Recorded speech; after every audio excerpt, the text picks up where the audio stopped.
26/11 को कसाब मुंबई में घुस रहा था, तब भारत के लाखों तांत्रिक कहां थे? इससे ज्यादा इस पर हम लोग बात नहीं कर सकते, मतलब यही है। देश को बचाने के लिए उन्होंने क्या किया? तांत्रिक या साधकों का ये काम नहीं है कि वो समाज सेवा। क्या आज भी राजनीति में सच में विरोधियों को खत्म करने के लिए मारण होता है? राजा के कहने पे 7 लोगों को बदल सकते। चीन एक नास्तिक देश है, क्या देवताओं की शक्ति नास्तिकों के आगे काम नहीं कर सकती? आप लड़ रहे हैं ना, देवता को क्या इससे अंतर पड़ता है? क्या ट्रंप के दिमाग का वशीकरण कर सकते हैं?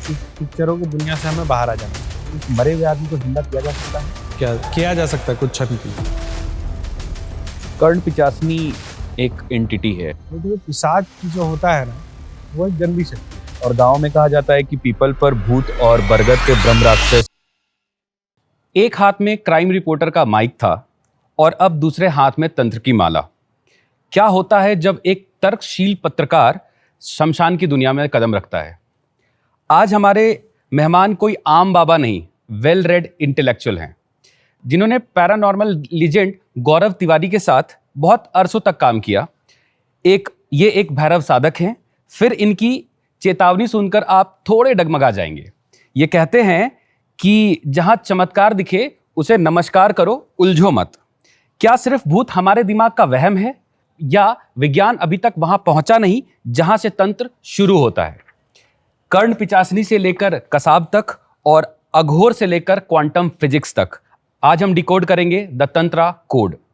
तो स्वागत करते हैं आज के हमारे गेस्ट शिशिर कुमार जी का। शिशिर जी, आपका बहुत बहुत स्वागत है इस पॉडकास्ट में। धन्यवाद बुलाने के लिए। शुरुआत करते हैं आपके एक छोटे से परिचय से। आप रांची से ही हैं। शुरुआत आपने शायद क्राइम रिपोर्टर से करी, आगे की कहानी आप बताएं।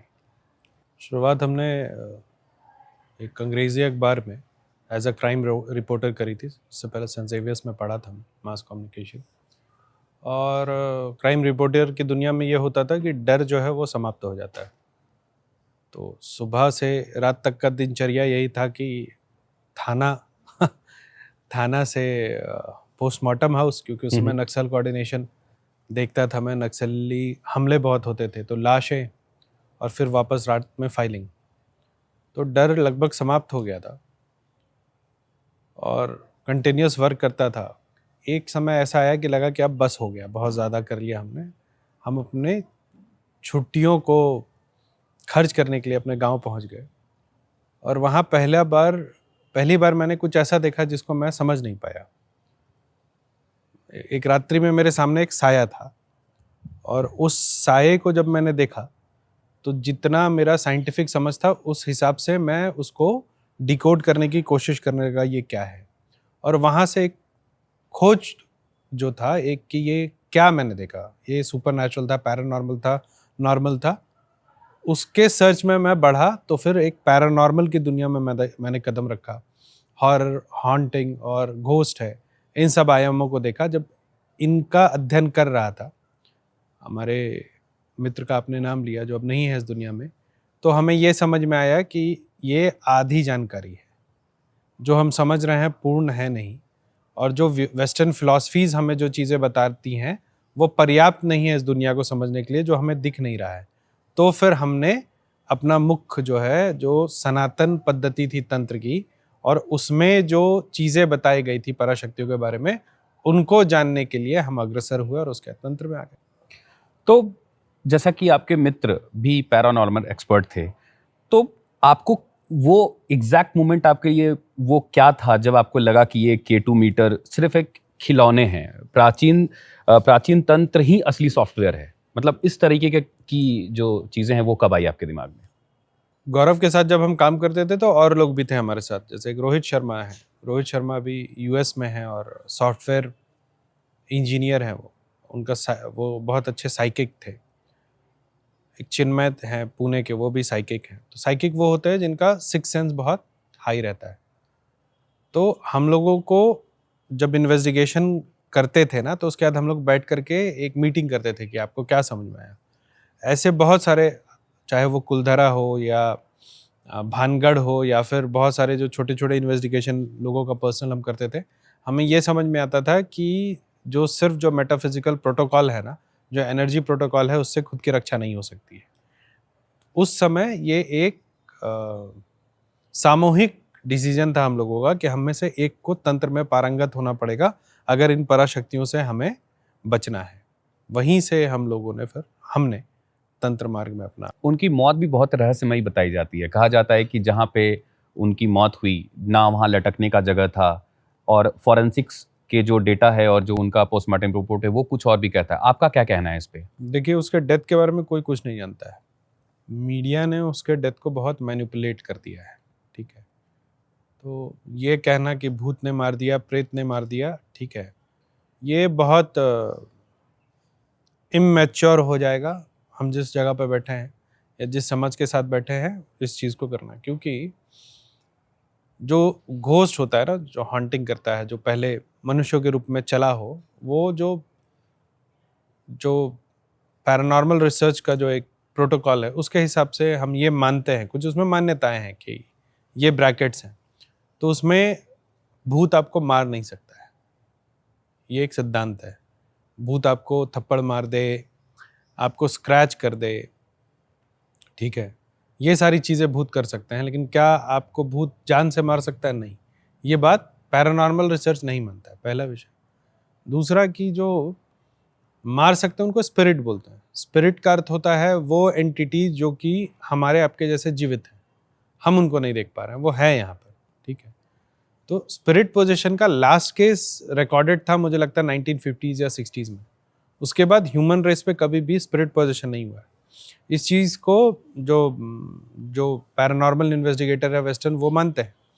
इंडिया में क्या है इसको जानने के लिए यही झारखंड में एक बहुत बड़े जिन के डॉक्टर है, जिन डॉक्टर जिसको कहते हैं, ठीक है। जब उनके घर हम गए थे, और एक बहुत अच्छे पत्रकार हैं रांची में, पहले फोटो जर्नलिस्ट थे परवाज़ खान, उनके साथ हम गए थे और वही लेकर के गए थे। तो उनसे जब हमने पूछा कि इतने लोग आए हुए हैं, सब पे जिन है क्या, तो उन्होंने हमें बताया कि हमने आज तक किसी पे जिन का पोजीशन नहीं देखा है, ठीक है। और लास्ट केस जो हमने सुना था वो 1983-84 का था। मैं बात बता रहा हूँ 2019 की, ठीक है ना। तो रांची में भी ये जो जिन डॉक्टर है, जिन मतलब स्पिरिट, उसको हम लोग इनह्यूमन स्पिरिट मानते हैं। तो यहाँ के लोगों, यहाँ का जो सबसे जो प्रख्यात एक व्यक्ति था जो ये तंत्र का काम करता था इस्लामिक रिचुअल से, उसका मानना था कि स्पिरिट पोजीशन उन्होंने भी 1983 के बाद नहीं देखा, ठीक है। तो स्पिरिट का पोजीशन होता नहीं है। तो अगर स्पिरिट का पोजीशन होता नहीं है तो ये तय बात है कि गौरव तिवारी की जो मृत्यु थी वो पैरानॉर्मल रीज़न से नहीं हुई थी। तब फिर बात आता है कि उसने क्यों सुसाइड किया, ये एक लीगल मामला है। उसका डेथ कैसे हुआ, अगर वहाँ पे सुसाइड का जगह नहीं था, that is a medical thing. लेकिन आप सोचिए कि अगर इतना ही अननेचुरल उसका डेथ होता, ठीक है, अननेचुरल तो है, सुसाइड है लेकिन यूडी है, लेकिन अगर वो इतना अननेचुरल होता कि पुलिस इस गुत्थी को नहीं समझ पाती कि फांसी लगने से कैसे मृत्यु हो गई, तो कितने अरेस्टिंग हो जाता इस मामले में। लेकिन क्योंकि पुलिस और लॉ के नज़र में ये एक नॉर्मल डेथ सुसाइड केस था और उन्होंने इस रिडल को समझ लिया होगा, वरना उसमें बहुत ज़्यादा छानबीन होती। लेकिन पुलिस ने अगर इस केस को क्लोज किया है, उस क्या कहते हैं, उसके पोस्टमार्टम रिपोर्ट को देख के, इसका मतलब रिडल सॉल्व। अब मेरे आपके सामने वो नहीं आ रहा तो उसको आप भूत से जोड़ लीजिए या किसी भी चीज़ से जोड़ लीजिए। ठीक है, तो क्या इंसान की आत्मा पिशाच या कर्ण पिशाचनी के रूप में बदल सकती है, और अगर बदल सकती है तो कैसे? नहीं बदल सकती। जो भूत होते हैं वो भूत होते हैं, ठीक है। अगर मनुष्य मरेगा तो वो भूत ही बनेगा। संस्कृत में उसी को प्रेत बोलते हैं। जब आप किसी का श्राद्ध कर्म सुनेंगे तो उसमें भूत नहीं बोलते, उसको प्रेत बोलते हैं, ठीक है। तो जो भी मनुष्य या फिर जो भी ऐसा जीव जो कि पृथ्वी पर चल चुका हो, जब वो शरीर छोड़ देता है, लेकिन उसका जो आत्मा है, जो एनर्जी पैकेट है, उसके साथ उसकी मेमोरीज और इमोशन अटैच रह जाती है ना, तो वो खुद को एक मनुष्य ही समझता है वो एनर्जी पैकेट, ठीक है। और फिर वो उसी परिधि में घूमता है या उसी सामग्री के आसपास घूमता रहता है जिसके लिए वो रुका हुआ है, उसको हम लोग भूत बोलते हैं। पिचास या फिर किसी भी और तरह की जो एंटिटी है, ये सब इंटर डायमेंशनल एंटिटीज होती है। जो हमारे डायमेंशन की बाहर की है, इसलिए हमें दिखती नहीं है। इसे थोड़ा डिटेल में समझाइए, मतलब मेटाफिजिक्स की इंटरडायमेंशनल। भाषा में बोले तो 9 डायमेंशंस है, ठीक है। और अलग अलग फिलॉसफीज में डायमेंशंस अलग अलग है। जैसे हमारा 3 डायमेंशनल एक ये जगह है, तो इसमें लेंथ ब्रेथ हाइट है, ठीक है। एक 4 डायमेंशनल यहीं पे एग्जिस्ट करता है जिसमें लेंथ ब्रेथ हाइट और एक्स है। एक सिंगल डायमेंशन होगा जिसमें सिर्फ लेंथ होगा। इस तरीके से 9 डायमेंशन का अलग अलग परमेंटेशन कॉम्बिनेशन का बहुत सारा यूनिवर्स इसी जगह पर जो है वो एग्जिस्ट करता है, ठीक है। और इसमें कभी कभी ऐसा होता है कि इस डायमेंशन का मतलब 3 डायमेंशन के 4 डायमेंशन में जंप कर जाएं, 4 डायमेंशन वाले फर्स्ट डायमेंशन में चले जाएं, ये जब जंप ऑफ डायमेंशंस होता है एंटिटी का, तो उसको हम लोग बोलते हैं कि ये स्पिरिट है। और अलग अलग जो सनातन धर्म है उसमें ये सब स्पिरिट आइडेंटिफाइड थे और इनका नाम और साधना कि आप इससे कैसे कम्युनिकेट करें ये सिखाया गया था। ठीक है। आपका जब पॉडकास्ट शेड्यूल हुआ तो मैं कुछ स्टडीज कर रहा था, तो चूंकि पढ़ता लिखता रहता हूं, तो उसमें मैंने ऋग्वेद के 7वें मंडल के 104वें सूक्त में एक रक्षोघ्न सूक्त है, जिसमें ऋषि वशिष्ठ ने यतुधानों को नष्ट करने की विधि बता रहे हैं। और क्या हम कह सकते हैं, इसी को रेफरेंस मानते हुए क्या हम कह सकते हैं कि एनर्जी क्लींजिंग या ओरिजिनल प्रोटोकॉल ऋग्वेद ने बहुत पहले लिख दिया था? देखिए, एनर्जी क्लेंजिंग प्रोटोकॉल तो बहुत छोटा विषय है। मतलब हम ऐसा बात कर रहे हैं कि हम घर के क्लेंजिंग की बात कर रहे हैं जब हमारे पास न्यूक्लियर रिएक्टर का फॉर्मूला है, ठीक है ना। तो ऋग्वेद में जब उन्होंने बताया, देखिए 2 विषय है ऋग्वेद को ना, हमारे जैसा आम जनमानस पूर्ण रूप से समझ पाए ये थोड़ा मुश्किल है, क्योंकि उसके लिए बहुत अध्ययन चाहिए। और जो गुरुकुल इनको बहुत समय से समझा, सिर्फ संस्कृत के जानकार नहीं। ये भी एक बहुत बड़ा अभी एक खेल है कि आज से कुछ साल पहले तक जो अंग्रेजी जानते थे उनको विद्वान माना जाता था, अब जो संस्कृत जानते हैं उनको विद्वान माना जाने लगा। सही बात, ठीक है जी। तो ऋग्वेद को समझना इतना आसान नहीं है। आप जो विषय बोल रहे हैं ना, तो उसमें जो मैजिकल सॉसर्स थे, समझ रहे हैं, जो जादूगर हुआ करते थे, जिनको जो माना जाता था कि वो यज्ञों के विरोधी हैं, वो जैसे आपने देखा होगा रामानंद सागर लोगों ने जब बनाया तो उसमें दिखाता है कि कुछ दैत्य आते हैं और हड्डी डाल देते हैं हवन कुंड में, ठीक है। तो वैसे लोगों को दूर रखने का उन्होंने एक मंत्र बताया था। अब इसमें क्या है, इसमें 2-3 चीजें हैं, ठीक है। इसमें ऑफ कोर्स एक तो ये प्रेत मतलब ये एंटिटीज आ जाती हैं जो ब्रह्म राक्षस कुष्मांड भैरव, ये सब जो है, भैरव मतलब काल भैरव नहीं, ठीक है, एक शब्द का बहुत अर्थ होता है।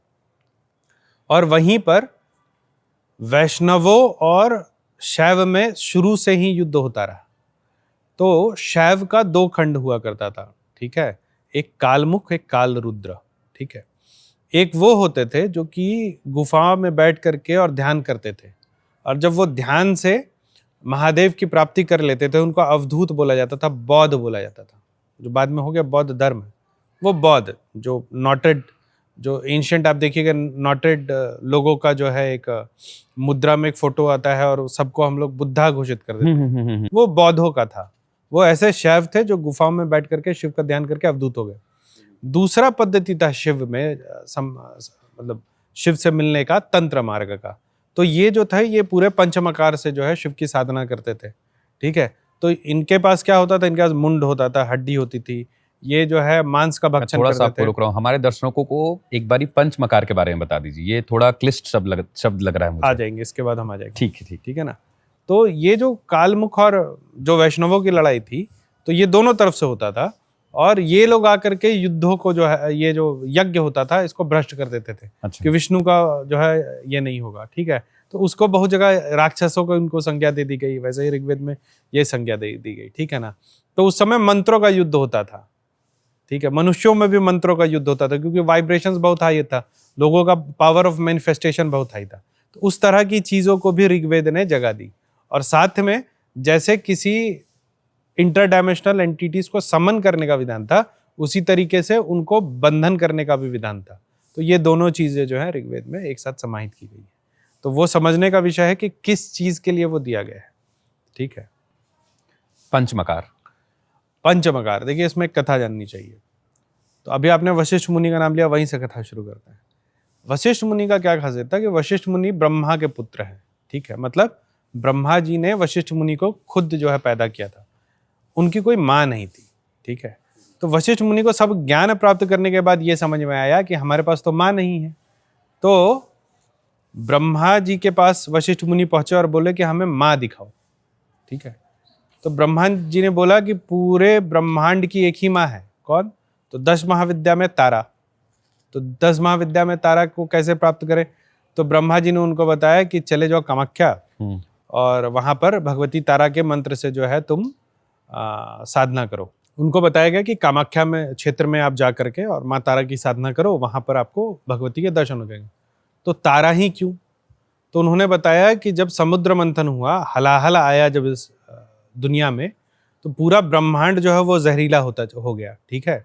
और महादेव ने उसको विषपान करके अपने कंठ में रोक लिया ताकि संसार बच पाए। लेकिन कंठ का जो उनका जो लहर था वो कम नहीं हो रहा था।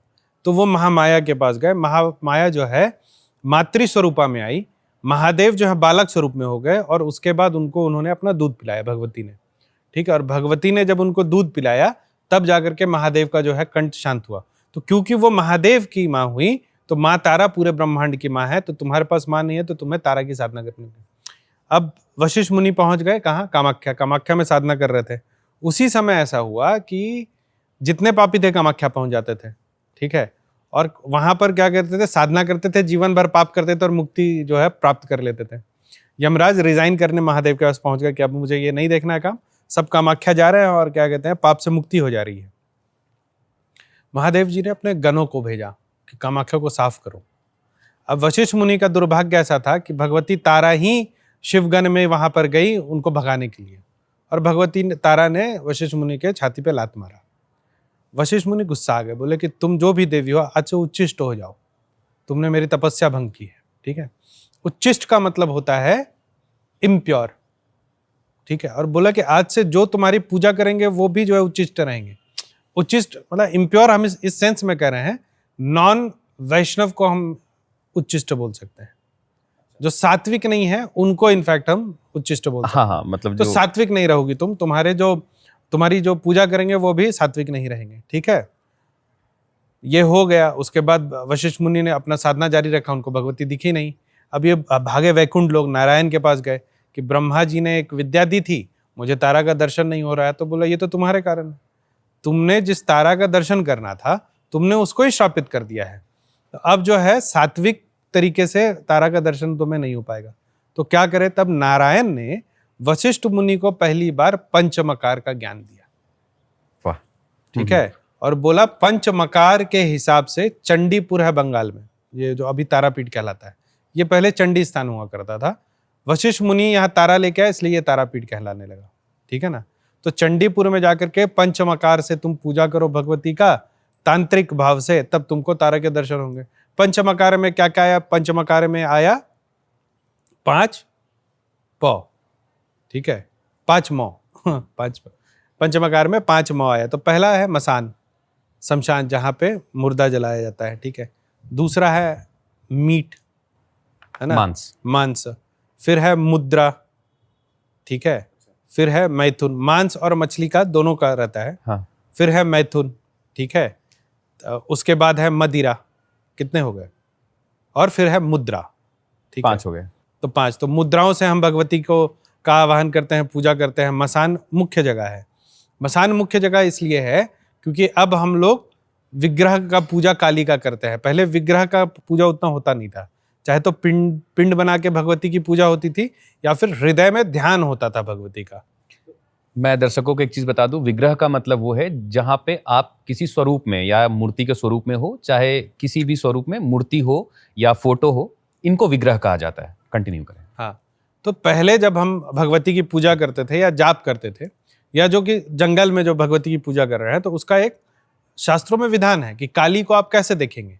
तो काली को हृदय में देखते थे, शमशान में देखते थे, वो रत्न जड़ित आसन पर बैठी हुई है। महादेव मतलब भैरव स्वरूप में महादेव है, भगवती भैरवी स्वरूप में है, और वो लोग मैथुन कर रहे हैं। ये हृदय में ध्यान काली का होता था। अब ये बोलिए कि ये क्यों था, मसान इतना इंपॉर्टेंट क्यों है? तो हम सोचते हैं कि एक परिधि जहां पर लाशों को जलाया जाता है वही मसान है। अब वही हो गया है क्योंकि अब हर जगह मनुष्य रहने लगे हैं जीवित, ठीक है ना।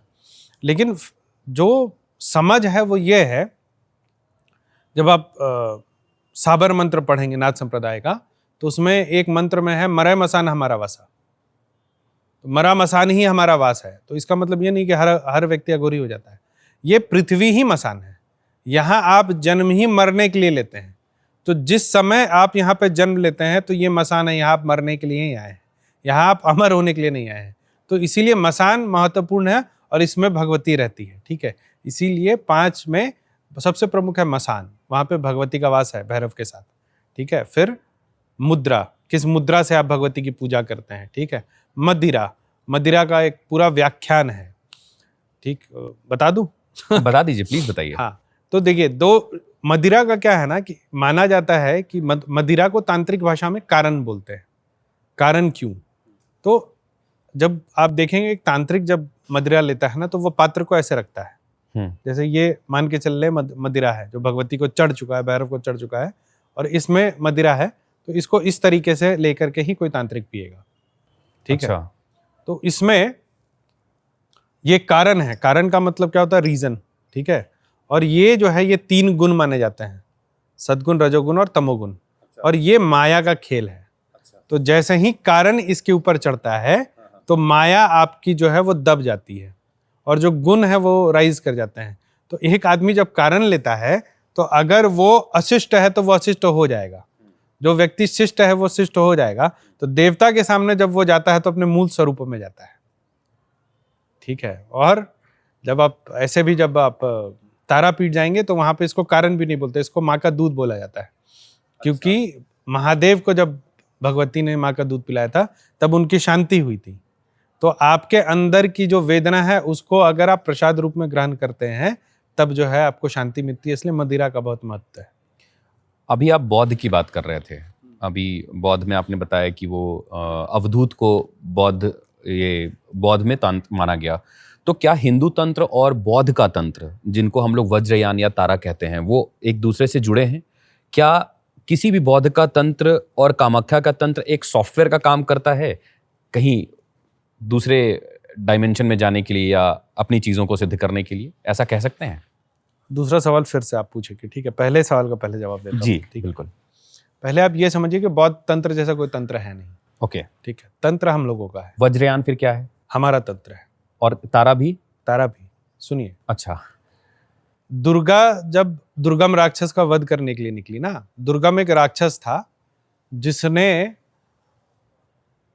ब्रह्मा जी का मतलब पेनेंस करके और उसने एक बून प्राप्त किया कि जो पूरा सृष्टि है इसका ज्ञान मेरे पास हो जाए। तो वो ज्ञान सारा उसके पास चला गया था, ठीक है। उसमें वेदों का भी ज्ञान था, पृथ्वी ज्ञान वही दुर्गा के पास नहीं, दुर्गम राक्षस के पास। अच्छा, ब्रह्मा जी का उसने तपस्या करके ये उसने प्राप्त कर लिया। ब्रह्मा जी ने बोला तत्तस्तु, ज्ञान विलुप्त हो गया। ज्ञान विलुप्त हो गया तो हाहाकार मच गया देवलोक और मनुष्यलोक में, ठीक है। सारे देवता पहुंच गए भगवती के पास। भगवती ने दुर्गा का स्वरूप लिया और दुर्गम राक्षस का वध करने गई, लेकिन सारा ज्ञान उसके पास था, तो उसका जो फोर्ट था वो बहुत मजबूत था। भगवती ने फिर 10 महाविद्या का रूप लिया, 10 दिशाओं से उसको घेरा। उसमें काली है, तारा है, धूमावती है, त्रिपुर सुंदरी है, भुवनेश्वरी है, कमला है, मातांगी है। ये 10 महाविद्या हुई, और ये 10 महाविद्या को महाविद्या इसलिए कहते हैं क्योंकि देवता और मनुष्यों के लिए दुर्गम राक्षस से उस ज्ञान को वापस लेके आई थी। तो तारा तो सबसे पहले समझ लीजिए वो है, ठीक है। अब हम आते हैं वज्रयान तंत्र पे, ठीक।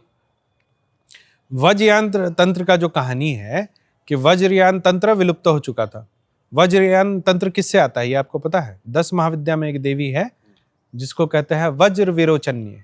इनका नाम सुना है आपने? मैंने तो नहीं सुना है। आप रांची में बैठे हैं, हाँ, यहाँ से 30 किलोमीटर दूर है छिन्नमस्तिका स्थान। हाँ, छिन्नमस्तिका का नाम ही वज्र विरोचन्य है। वज्र विरोचन्य, वज्र विरोचन्य। अच्छा, उनको वज्र विरोचन्य और वज्र विरोचन्य डाकनी भी बोलते हैं। आप छिन्नमस्तिका स्थान जाएंगे ना तो बाहर बोर्ड पे लिखा हुआ है ओम श्रींग ह्रींग क्लिंग एंग वज्र विरोचन्य हुं हुं फट स्वाहा। ये जो बड़ा बोर्ड है उस पर यही मंत्र लिखा हुआ है, ठीक है। अब आपको मैं और मजेदार बात बताता हूँ। तो नवनाथों में एक नाथ हुए कानिफनाथ जी। हाँ, कानिफनाथ जी। कानिफनाथ जी जो थे वो अघोर की उत्पत्ति उनसे मानी जाती है, और अब तो बुक्स में उनको गलत उनका समय काल बता रहा है, लेकिन वो क्राइस्ट से 600 साल पहले हुआ, ठीक है ना।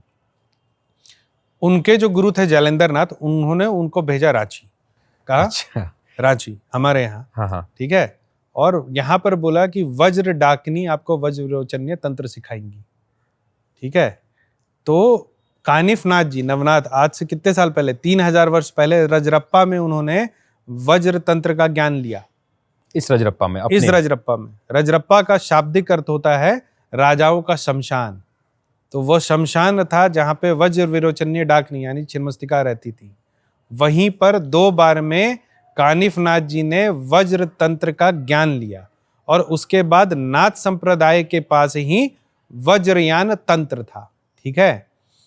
बौद्धिस्टों ने ये तंत्र हमसे लिया। उनके किताबों को जब आप पढ़ेंगे तो कानिफ नाथ जी को कानिपा, कृष्णाचार्य, अलग अलग नामों से वो बुलाते हैं, अच्छा, ठीक है, लेकिन वो हमारे कानिफ नाथ जी हैं, ठीक है ना। और उनसे ही उन लोगों ने वज्र तंत्र सीखा। उनके जब आप पुस्तकों को पढ़ेंगे तो उसमें आप देखेंगे कि उन्होंने बहुत शब्दों को बदल दिया है, जैसे स्वाहा को स्वाहा कर दिया, हाँ, लेकिन वो है स्वाहा, हाँ हाँ हाँ, ठीक है ना।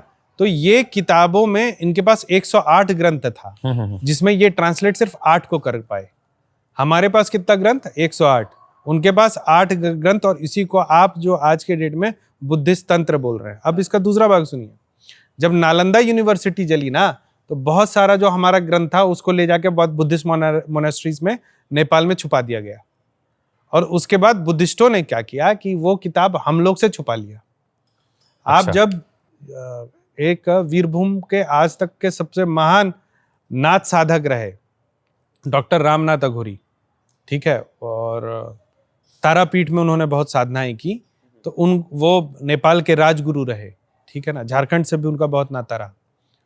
उनके एक बहुत प्रिय और छोटे उनके सबसे प्रिय शिष्य थे वीरनाथ जी, उनकी समाधि रांची में, ठीक है ना। इतना महान है हमारा तंत्र में रांची, लोग जानते नहीं नहीं जानते हैं। तो उनको जब समझ में आया कि नाथ संप्रदाय जो है मूल अपना सब संविधान भूल गया है, तो वो गए वहां बुद्धिस्ट मॉनेस्ट्री में, और बुद्धिस्ट मॉनेस्ट्री वालों ने, क्योंकि ये नाथ साधु थे, इनको नहीं घुसने दिया। फिर इन्होंने एक बुद्धिस्ट जो कि नाथ भी थे, ऐसे व्यक्ति से फिर साधना सीखी, और फिर उनके साथ वापस उस मॉनेस्ट्री में गए और बहुत सारा वज्र तंत्र फिर सीखा, और फिर यहाँ का जो वज्र तंत्र हिंदुओं का, इसको मतलब क्या कहते हैं, रिवाइव किया। तो ये है अपना वज्रयान, ये हमारा है। तो क्या कह सकते हैं वज्रयान और जो, मतलब अब तो बेसिकली आपके अनुसार ये दोनों चीजें एक हो गई, बौद्ध तंत्र और अपना ये हिंदू तंत्र।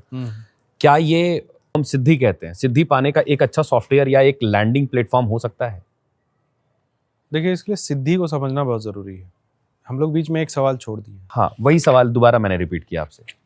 एक तो पहले समझिए कि जब हम बुद्ध बोलते हैं ना, तो गौतम बुद्ध जो थे उन्होंने कभी बौद्ध धर्म की स्थापना नहीं की। एक्चुअली मैं वो सवाल फिर से दोहरा देता हूँ आपके लिए कि जो किसी भी बौद्ध का तंत्र और कामाख्या का जो तंत्र है, वह एक सॉफ्टवेयर का काम करता है एक्चुअल सिद्धि को प्राप्त करने के लिए। ये मेरा सवाल था। तो पहले तो हमने आपको ये बताया कि बौद्ध का कोई तंत्र है नहीं। हाँ, ठीक है। गौतम बुद्ध जो थे वो, मतलब जो हमने बताया ना कि ध्यान मार्ग से जो सिद्ध हो जाते थे। हाँ। सिद्ध का मतलब होता है जिसको सुप्रीम नॉलेज आ जाए, अनंत ज्ञान जिसके पास हो जाए। आप कोई भी सवाल पूछो उसका जवाब होता है। हाँ हाँ। ये सिद्धि होती है। ठीक है। जब आपने एकाकार कर लिया महादेव से। महादेव क्या है कि महादेव चुपचाप बैठे रहते। क्यों बैठे रहते हैं? क्योंकि सब उनके अंदर है। All information are inside him. उनको कुछ सोचने की जरूरत ही नहीं है। उनके पास हर चीज का जवाब है।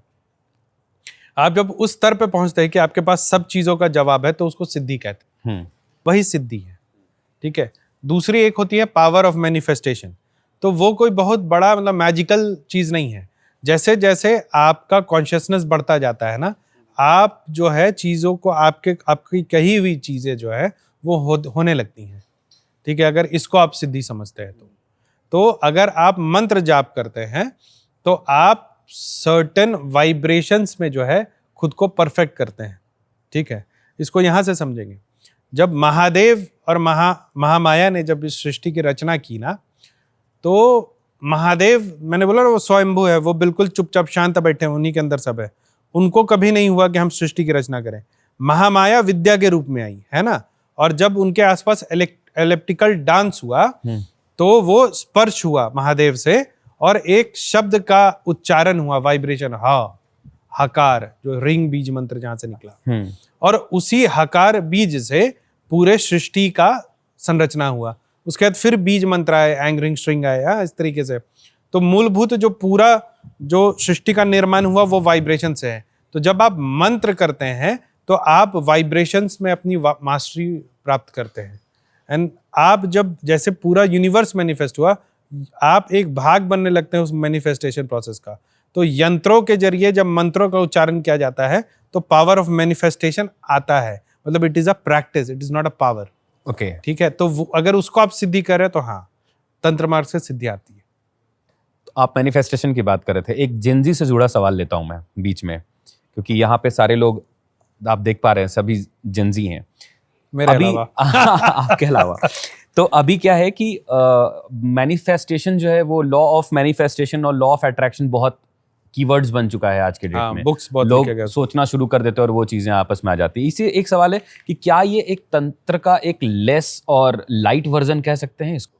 अरे बिल्कुल, जब मैंने बोला कि दो तरीके से ये चीजें होती हैं, एक ध्यान मार्ग से होती है, जी, ठीक है, और एक तंत्र मार्ग से होती हैं। तो जब आप किसी चीज को बहुत पॉजिटिवली सोचते हैं ना, तो आप अपने पंच कोशों को, जैसे हम सोचते हैं कि ये कारण शरीर हमारा शरीर है, लेकिन हमारा 4 शरीर और है जो कि अनविजिबल है, जिसको माइंड बोलते हैं, ठीक है। जब हम किसी चीज को बहुत पॉजिटिवली सोचते हैं तो ये पंच कोश उसको मतलब मैनिफेस्ट करने में लग जाते हैं। अच्छा, और वहीं से ये मैनिफेस्टेशन पावर शुरू होता है। मतलब इनडायरेक्टली अगर हम कहें तो जेनजी मैनिफेस्टेशन कर रहे हैं, इनडायरेक्टली या अनकॉन्शियसली वो तंत्र के थ्रू ही वो चीजें कर मिल पा रही उनको। एक सवाल, मैं महर्षि पतंजलि योग सूत्र पढ़ रहा था, इसका कुछ चीजें मेरे पिताजी के थ्रू मेरे पास आई, तो पढ़ रहा था उसके तीसरे चैप्टर के 37वें श्लोक में ये कहते हैं कि सिद्धियां जो है वो समाधि में बाधा है, मतलब वायरस है। तंत्र सिद्धियों के पीछे भागता है। क्या तंत्र हमें मोक्ष से दूर ले जा रहा है या मोक्ष के करीब रख रहा है? इसको कैसे समझेंगे हम? देखिए, जो आदमी तंत्र करता है और जो एक स्तर पे तंत्र में पहुंच गया है, उसके लिए सिद्धियां मायने नहीं रखती है। अच्छा, तो अगर महर्षि पतंजलि ने ऐसा बोला, उस पर पूरा कॉन्टेक्स्ट आपको पढ़ना होगा, ठीक है, हाँ, क्योंकि उन्होंने रूल्स लिखा है योग का, और योग के बाद ही तंत्र शुरू होता है। अच्छा, तो अगर योग तक आप पहुंच गए हैं, उसके बाद ही आप तंत्र कर सकते हैं। योग से पहले तंत्र नहीं होता। अगर आपका श्वास कंट्रोल में नहीं है, आपका शरीर कंट्रोल में नहीं है, तो अगर एक तांत्रिक है और वो तांत्रिक योग में निपुण नहीं है, तो वो तंत्र नहीं कर सकता है।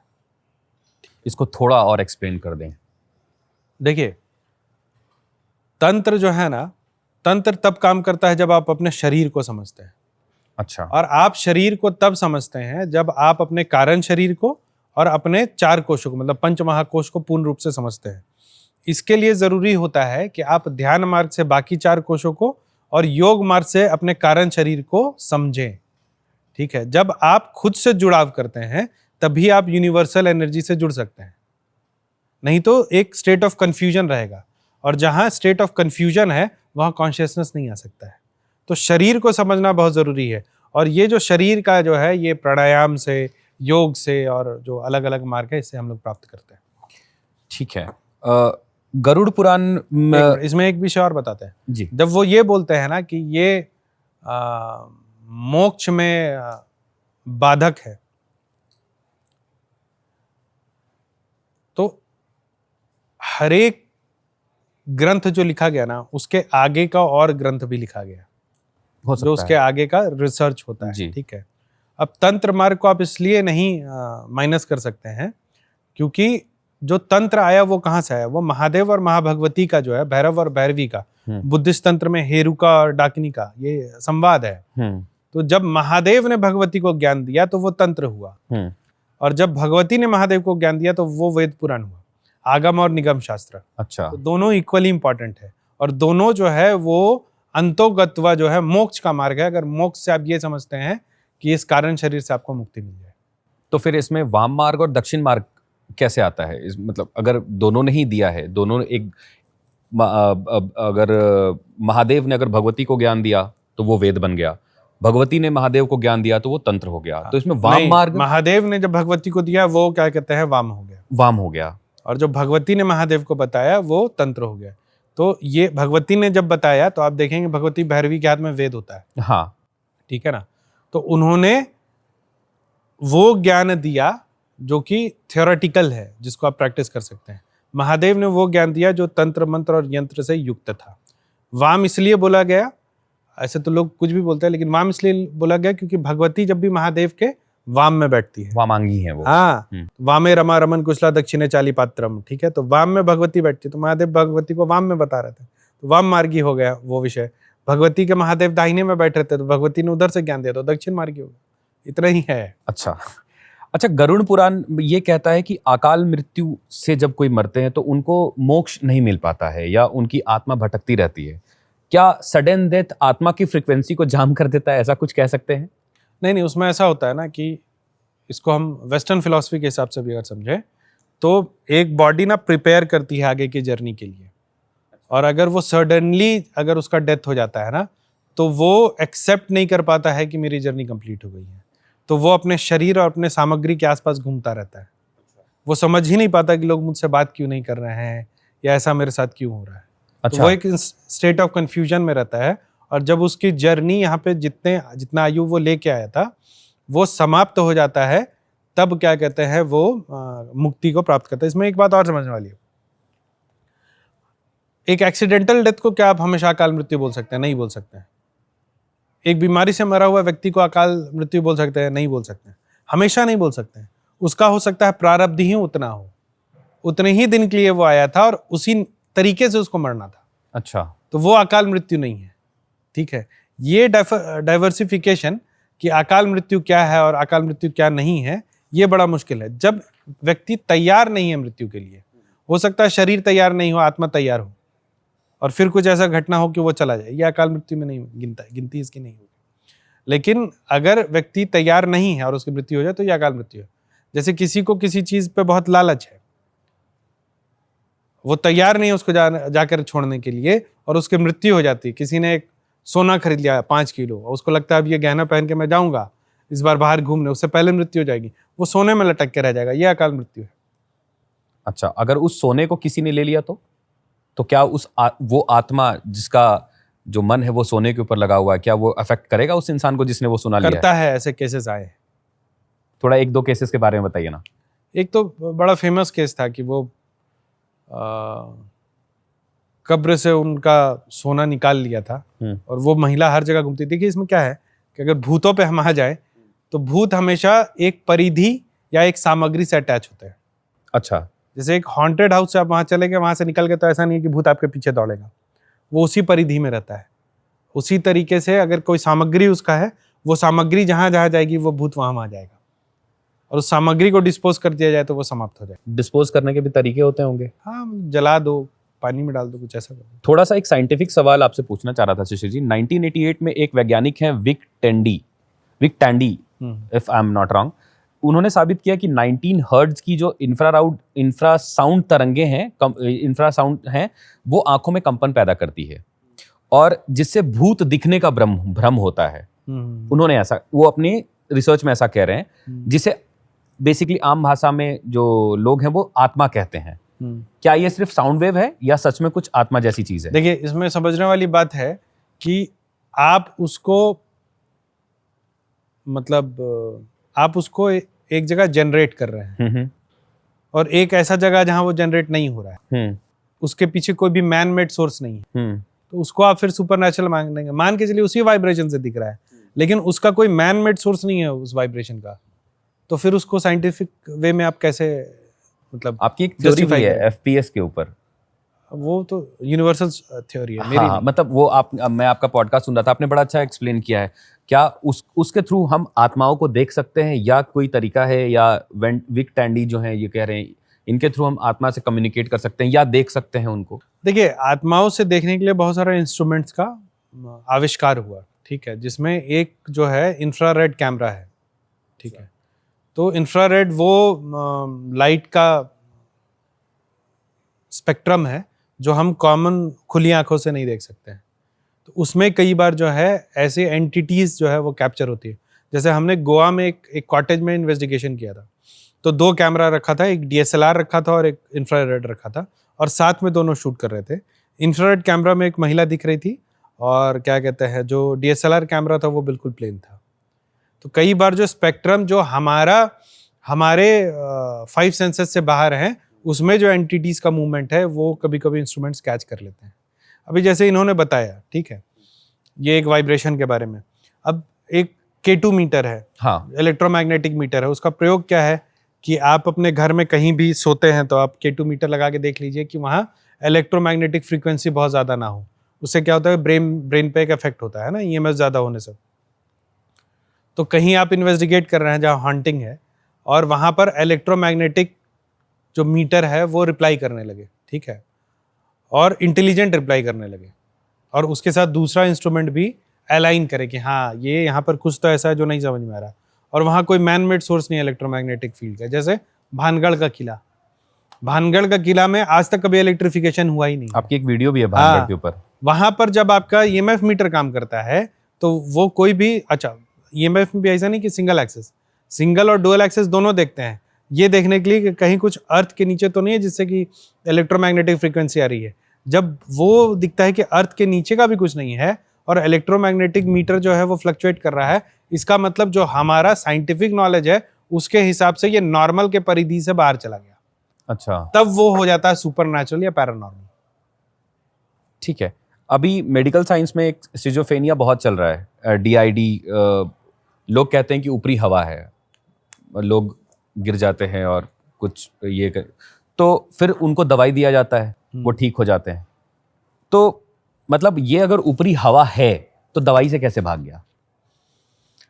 देखिए, आपका एजम्पशन है, ठीक है, ठीक है। कोई साइकियाट्रिस्ट नहीं बोल सकता उसने आज तक एक पेशेंट ठीक किया हो दवाई से। कोई भी मेंटल पेशेंट, उसका जो सिम्टम है वो सप्रेस हो सकता है, ठीक है, उसका ब्रेन जो है वो सुस्त हो सकता है, ठीक है, वो डाइवर्ट हो सकता है, वो ठीक नहीं हो सकता है। वो ठीक होता है न्यूरो लिंग्विस्टिक प्रोग्रामिंग से, NLP जो बात करते हैं, हिप्नोसिस करते हैं, या फिर काउंसलिंग से। क्योंकि जो पूरी साइकोलॉजी एक माइंड पर बेस्ड है, साइंस अभी तक माइंड नहीं खोज पाया है। So since you don't know the place where the ideas originate, you can not treat it. आप ब्रेन की बात करते हैं, brain is the processing unit. Brain में इंफॉर्मेशन आया, ब्रेन ने उसको प्रोसेस कर दिया, लेकिन वो इंफॉर्मेशन डिप्रेशन का आ कहां से रहा है? आप समझ रहे हैं? वो हैरत अंगेज आइडिया वो जनरेट कहां से कर रहा है? ब्रेन का तो बस इतना फंक्शन है ना कि हमारे आंख ने देखा, हमारे कान ने सुना, हमारे स्किन ने फील किया, वो सिग्नल भेजेगा ब्रेन में। ब्रेन के पास जो पुराना हिस्ट्री है बर्थ से आज तक, उसके हिसाब से वो निष्कर्ष निकाल देता है कि आपने ये देखा, आपने ये सुना, ठीक है। ब्रेन का काम ये है ना, निष्कर्ष निकालना। लेकिन एक आदमी जो कि मेंटल इलनेस से गुजर रहा है, वो आइडियाज प्राइमा फेशिया उसके पास कहां से आते हैं? इसका जवाब पंचकोश सिद्धांत है, जहां पे हमारा और भी इनविजिबल बॉडीज है जो हमें आइडियाज देता है, ठीक है। इसका जवाब है एनर्जी प्रोटोकॉल, जहां पर यह बताया जाता है कि एक नकारात्मक ऊर्जा अगर आपके ऑरा सर्कल में घुस जाए तो वो आपको आइडियाज सेंड करने लगता है और उससे ही डिप्रेशन शुरू होता है, ठीक है। कि जब हम आपके बारे में रिसर्च कर रहे थे जी, तो हमने आपके प्रोफाइल को और आपके वीडियोस को बहुत जगह पे स्प्रेड किया और हमने पूछा कि अगर आपको कोई सवाल करना है तो कर सकते हैं। तो हमारे पास पॉलिटिकल बीट से कुछ सवाल है। उनका कहना यह है कि जब 26/11 को कसाब मुंबई में घुस रहा था या संसद पर जब हमला हुआ, तब भारत के लाखों तांत्रिक कहाँ थे? क्या उनको त्रिकालदर्शी कहा जाता है? क्या वो देख नहीं सके? देश को बचाने के लिए उन्होंने क्या किया? उनका यह सवाल है। इस पे आप क्या कहना चाहेंगे? ठीक है। देखिए, तांत्रिक या साधकों का ये काम नहीं है कि वो समाज सेवा करें, पहला तो ये समझ लीजिए। अच्छा, कोई व्यक्ति अगर साधना करता है ना, हाँ, तो एक आम आदमी ये सोचता है कि उसका काम है कि आप तकलीफ में हैं तो आपका वो तकलीफों का हरे। नहीं, कोई भी साधक आपके लिए काम नहीं करता है, वो अपने उत्थान के लिए, अपने आत्मा के उत्थान के लिए, और जो ऐसी आत्माएं हैं जो उसके बराबरी के हैं या उसके माध्यम से उनका उत्थान होना है, उनके मदद के लिए वो वहां बैठा है। पहला सवाल, ठीक है। जो नेचुरल जो प्रोसेस है ना, जो एक कालखंड है, जो एक काल संरचना है, जो तय चीजें हैं, उनको बदलने का अधिकार किसी को नहीं है। एक घटना अगर घटनी है तो वो घटना घटनी है, उसको कोई नहीं रोकेगा। जब नारायण महादेव के रहते हुए 10 बार देवलोक पर राक्षसों ने कब्जा कर लिया, उन्होंने नहीं रोका। क्यों नहीं रोका? क्योंकि यही विधि का विधान है ये वो तरीका है जिससे कि मनुष्य को समझाया जाता है कर्म क्या है। अच्छा। ठीक है, तो वो जो विधि का विधान है उसमें कोई तांत्रिक हो, कोई साधक हो, वो इंटरवीन नहीं करेगा। किसी को अगर अपना उत्थान करना है, अपने आत्मा को उत्थान करना है, देवताओं को लेकर के, मंत्रों को लेकर के, तो तांत्रिक या साधकों का काम है उनका उत्थान करवाना। ठीक है ना, तो ये पहला सवाल। दूसरा क्या था? दूसरा था कि तब तब तांत्रिकों ने या साधकों ने देश को बचाने के लिए क्या किया? देश को बचाने के लिए क्या किया? देखिए, ऐसे तो पृथ्वीराज चौहान का नाम आपने सुना होगा। ये बहुत ही मतलब निम्न स्तर का एक एग्जाम्पल मैं आपको दे रहा हूँ। ठीक है, ये सब ऐसी चीज़ों को हम लोग परिश्रय नहीं देते हैं। तो आप जब जाएंगे अजमेर में ना, तो वहाँ बहुत बड़ा दरगाह है जी। और हिंदू भी मूर्ख वहाँ जाते हैं। अच्छा। ठीक है, वहाँ चादर चढ़ाते हैं, मिनिस्टर लोग भी जाते हैं। तो जब मुगलों से जब या मुसलमानों से जब पृथ्वीराज चौहान का लड़ाई हो रहा था, तो उसमें तंत्र युद्ध भी था। अच्छा। तो वो महाशय जो वहां पर उस कब्र के नीचे लेटे हैं, उनका काम था पृथ्वीराज चौहान को डैमेज करना। अच्छा।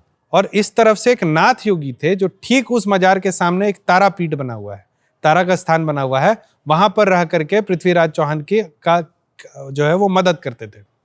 ठीक है, तो ऐसे जो है पहले जमाने में तांत्रिकों ने राज्यों की रक्षा की। एक एग्जाम्पल दे रहा हूं क्योंकि आप आज अजमेर दरगाह जाएंगे तो सामने आपको वो तारापीठ मिल जाएगा, वो तारा स्थान मिल जाएगा। और पहले राजा और राज्य की रक्षा के लिए हमेशा जो है साधकों का प्रयोग होता था। ठीक है, आज के डेट में भी जो राजनेता हैं वो उपयोग करते हैं तंत्र का। एक आम व्यक्ति को बहुत लेना देना नहीं है, लेकिन जो राजनेता हैं वो तो जाते हैं तांत्रिकों के पास। इस पे एक सवाल है, मैं आपको रोक के उसको पूछ ही लेता हूँ आपसे। हाँ। ठीक है, क्या मतलब उनका ये कहना था कि एक है मेरे साथी हैं, उनका कहना था कि क्या राजनीति में सच में विरोधियों को खत्म करने के लिए मारण का प्रयोग किया जाता है? आता है इस पे। लेकिन देखिए, इसमें जो मूलभूत बात है आपको ये समझना चाहिए कि अगर मनुष्य एक बहुत ही खराब कालखंड से एक अच्छे कालखंड की तरफ बढ़ रहा है, एक आम मनुष्य ने क्या किया आज के डेट में, आज से 100 साल पहले, उससे 200 साल पहले, उससे 300 साल पहले जो मनुष्य की स्थिति थी और जिस तरीके से मनुष्य धीरे धीरे इनह्यूमन होता चला गया था, आज के डेट में लोग एक दूसरे से ज्यादा जुड़े हुए हैं, है ना? मानता है कि नहीं इस बात को? आज के डेट में लोग एक दूसरे से ज्यादा, तो ये जो चेतना का विकास जो सोसाइटी में होता है वो इसलिए होता है क्योंकि लाखों लाख साधक कहीं ना कहीं जप तप कर रहे हैं मनुष्य के उत्थान के लिए। ठीक है, मेरा दूसरा सवाल था, क्या आज भी राजनीति में सच में विरोधियों को खत्म करने के लिए मारण, जो जैसे जो कुछ शक्तियां हैं, मारण, मोहन, उच्चाटन, वशीकरण, ये सारी चीजें, इसमें मारण का प्रयोग होता है? सटकर्म का प्रयोग होता है। सटकर्म का प्रयोग बहुत कम लोग जानते हैं, बहुत बहुत बहुत कम लोग। जितने लोग दावा करते हैं उतने लोग जानते नहीं हैं। और जब राष्ट्र हित की बात आए तो एक तांत्रिक को 7 राष्ट्र हित के लिए, लेकिन राष्ट्रहित के लिए और किसी चीज के लिए, राजा के कहने पे 7 लोगों का वध हो सकता है। एक तांत्रिक राजा के कहने पे 7 लोगों का वध कर सकता है। उसमें उनको मृत्यु का जो है पाप नहीं लगता है, उनको मृत्यु का पाप नहीं हत्या का लगता है। पाप नहीं तो क्या ये कह सकते हैं कि तांत्रिकों को भी अगर बिना राजा के आदेश के अगर ये काम कर दे तो उनको मृत्यु का पाप लगेगा? हत्या का पाप बिल्कुल लगता है। और कोई करता नहीं है किसी के लिए, ये भी आप जान लीजिए।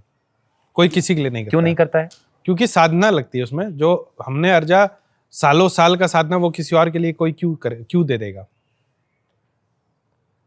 चीन एक नास्तिक देश है शशिर जी। 1962 में जब चीन ने हमें हराया, तो क्या आप बता सकते हैं, मतलब इसमें क्या देवताओं की शक्ति नास्तिकों के आगे काम नहीं कर सकती? वहां बात पे वही है कि आपको एक चीज समझना होगा कि हम 2 अलग चीजों की बात कर रहे हैं।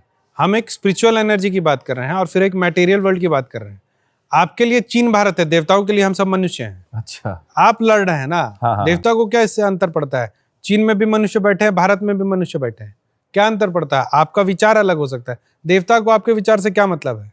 आप लड़ रहे हैं, आपकी बेवकूफी है। भूभाग आपको लगता है आपका है तो आप लड़ रहे हैं, उसमें देवता क्या करेंगे? देवता अपने बनाए हुए दूसरे मनुष्य को क्यों मारेंगे? क्योंकि आप एक नाम से देवता की पूजा कर रहे हैं। और चीन एक कम्युनिस्ट देश है, इसका मतलब हर मनुष्य जो चाइना में है वो कम्युनिस्ट थोड़े ही है और वो देवता को नहीं मानता, ऐसा थोड़े ही है। 100% लोग नास्तिक हैं क्या चीन में? वो भी किसी ना किसी भाव से जो अपने अंदर की आत्मा उसकी पूजा करता है। तो राजनीति से इतने ही सवाल थे मेरे पास फिलहाल। और अब आते देखिए, ये हैं राजनीति के सवाल नहीं थे, ये नास्तिकों के सवाल थे। और नास्तिक वो होते हैं ना जो इंतजार करते हैं कि कभी ऐसा कुछ मिल जाए जिससे मुझे विश्वास हो जाए कि देवता है। समझ रहे हो? उनको लालच ज्यादा होता है देवता के प्रति। एक मैं आपसे पर्सनल सवाल करना चाहता हूं कि अगर सपोज कीजिए ये नास्तिकों के सवाल भी हैं, ठीक है, तो क्या आप पर्सनली कुछ ऐसे एग्जांपल्स दे सकते हैं या उनको भरोसा दिलाने के लिए कुछ ऐसी कहानियां या कुछ वैसी चीज जिनमें भरोसा हो कि हाँ भूत होते हैं, देवता होते हैं? देखिए, इसमें जो बात समझने वाली है कि अगर आपको देवता पे भरोसा करना है या क्या कहते हैं भूतों पे भरोसा करना है, तो भरथेली कहानियां पड़ी हुई हैं इंटरनेट पे।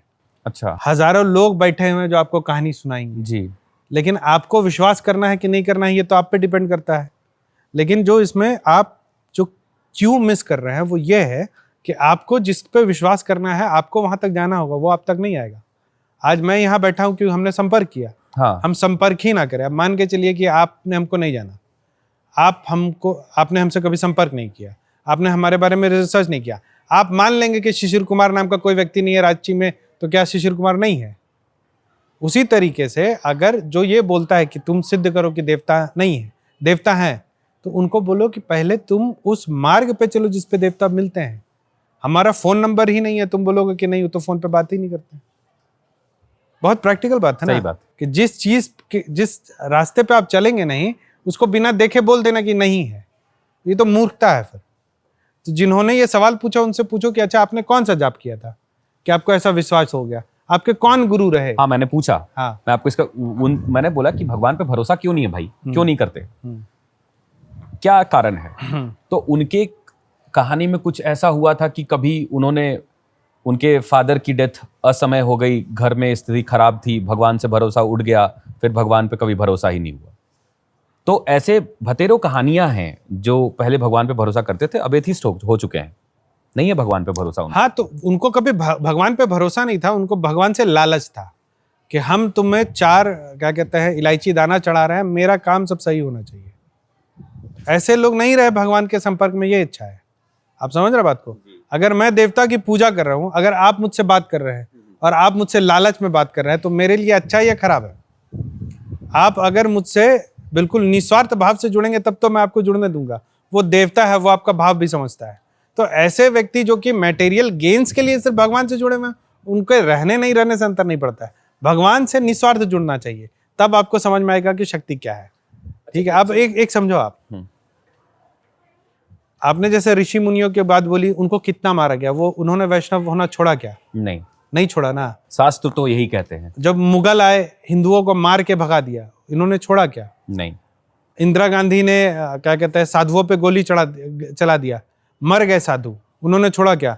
राम जन्मभूमि में इतने साधु मारे गए, साधुओं ने अपना धर्म छोड़ा क्या? आज भी वही राम और शिव भज रहे ना, उनके लिए देवता है। आपको प्रूफ चाहिए कि देवता है, क्योंकि आपको क्या कहते हैं देवता वो बेनिफिट नहीं दे रहे हैं जो आपको मिलना चाहिए, क्योंकि आप उनके भक्त हैं, आप उनको ऑब्लाइज कर रहे हैं। अभी माघ मेला में जो साधुओं ने जो पलटवार किया, स्वामी अविमुक्तेश्वरानंद की बात कर रहा हूँ, उस पर आप क्या कहेंगे? वहां पे तो चीजें उलट हो जाती हैं। आप कहते हैं साधु अपना धर्म नहीं छोड़ रहे, वहां तो चीजें उलट हो गई। नहीं, देखिए, अविमुक्तेश्वरानंद जी दंडी स्वामी हैं, बहुत परम सद्य हैं, लेकिन उनके शंकराचार्य होने पे विवाद है। उसका 2-3 कारण है।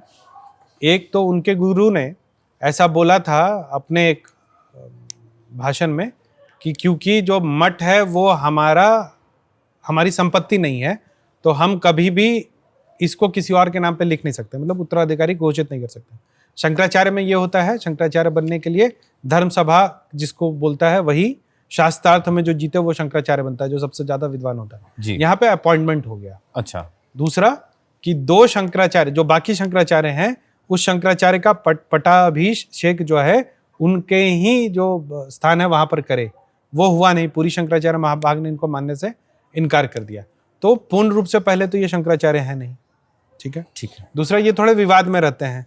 ये केदारनाथ गए, ये प्रोटोकॉल खोज रहे थे। ठीक है। अच्छा। अभी जो माघ मेले में क्या इनको जरूरत था ऐसे जाने का? देखो, मैं साधुओं का बहुत मैं सम्मान करता हूँ जी। और बहुत सारे साधु गए वहाँ, बहुत सारे गए ना, निरंजनी अखाड़े वाले गए, जूना अखाड़े वाले गए, पूरी शंकराचार्य महाभाग गए, सब नहा के आए ना।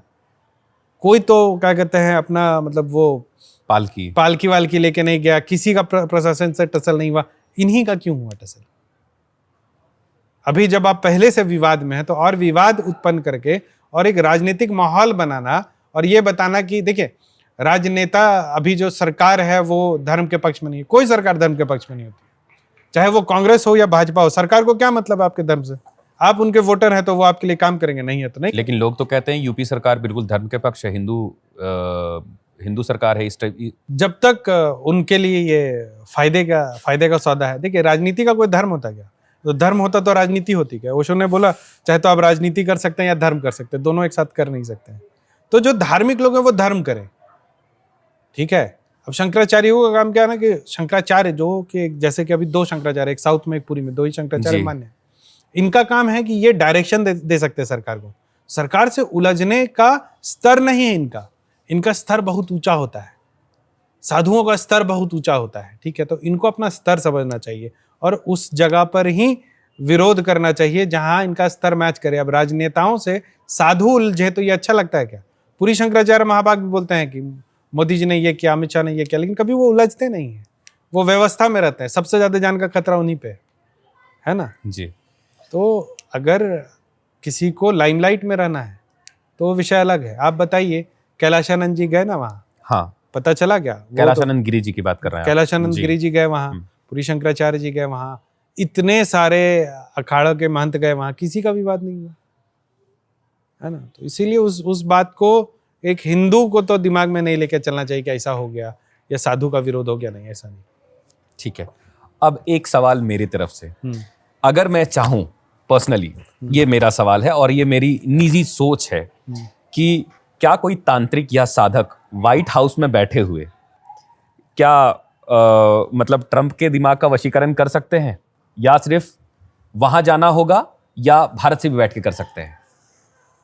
देखिए सबसे पहले तो पिक्चरों की दुनिया से हमें बाहर आ जाना चाहिए, ठीक है ना। अच्छा, वशीकरण या मोहिनी जो क्रिया होती है वो उनके लिए होती है जो 2 व्यक्ति संबंधित हों और उनका आपस में विवाद हो जाए। जैसे 2 है, मतलब पति पत्नी है, अच्छा, उनका विवाद हो गया, हाँ, या 2 लोग हैं जो 2 मित्र हैं, उनका विवाद हो गया। वो जो सोचते हैं ना कि हिप्नोसिस हो जाता है, हाँ, कि जो बोलेंगे वही करेगा, ऐसा नहीं होता है, ठीक है। उसमें मोहित होता है कि हाँ आप उस व्यक्ति के गुड बुक्स में आ जाते हैं तो your advice will be taken, वो आपके एंटी नहीं जाएगा, ऐसा होता है। लेकिन तब जब वो व्यक्ति आपको जानता हो, आप अच्छे संबंध में पहले रह चुके हो और किसी कारण से वो जो है विवाद बढ़ गया हो, वो मैजिकल नहीं होता, वो हिप्नोसिस नहीं होता है, ठीक है। दूसरा, जो षटकर्म लिखे गए थे वो किसी और कालखंड में लिखे गए थे। उस समय का वाइब्रेशन, उच्चारण और जो समिधा मिलती थी पूजा करने के लिए वो बहुत अलग थी। आज के डेट में तंत्र करना बिल्कुल ही आसान नहीं है, आप नहीं कर सकते तंत्र। क्यों नहीं कर सकते तंत्र? हमने क्या बोला कि देवता जो है वही सिर्फ क्या कहते हैं चमत्कार कर सकते हैं, हमेशा बोलता हूँ। क्यों? क्योंकि हम लोगों को जिन चीजों की आवश्यकता होती है तंत्र करने के लिए वो नहीं मिलता है। एक बेसिक साधक को एक बगछाल चाहिए ध्यान करने के लिए, जेल चले जाओगे, है ना। सही कह रहे हैं आप नारायण की पूजा करें, आपको अष्टगंध चाहिए, अष्टगंध में कस्तूरी लगता है, आप अष्टगंध लगाओगे जेल चले जाओगे, ठीक है जी। आप भगवती के 1008 नाम का हवन करोगे, ठीक है, तांत्रिक क्रिया से, उसमें हर चैप्टर में अलग अलग समिधा, अलग अलग सामग्री है। तो पहले चैप्टर में नॉर्मल हवन सामग्री से, दूसरे में खरगोश के मांस से, तीसरे में क्या कहते हैं, समझ रहे हैं आप, हम समझ अलग अलग चीजों से है, तो वो आप कर ही नहीं सकते हैं। तो वो जो प्रोसेस था वो अब संभव नहीं कि हो पाए। अच्छा, ये आपने अभी बहुत सही जगह पे ले आके छोड़ा है चीजों को। आप बात कर रहे थे समिधा की, आप बात कर रहे थे प्रोसेसेस की, आप बात कर रहे थे तंत्र साधना की जी। ये बहुत गूढ़ चीजें हैं। आप कह रहे थे कि हर किसी के बस की बात नहीं है, मानता हूं मैं। लेकिन जब एक साधक शवारूढ़ होता है, जब शव साधना की जाती है, तो आपको नहीं लगता है कि एक मरे हुए इंसान से हम क्या ही निकाल पाएंगे, क्या कर पाएंगे? एक उसकी छाती पर बैठ के शव साधना करना, ये तो मुझे थोड़ा विभत्स लगता है। इसके बारे में आपका क्या कहना है? देखिए, शव साधना के बारे में बात करना वर्जित है। अच्छा। और जो चीजें अभी है मीडिया में वो गलत है।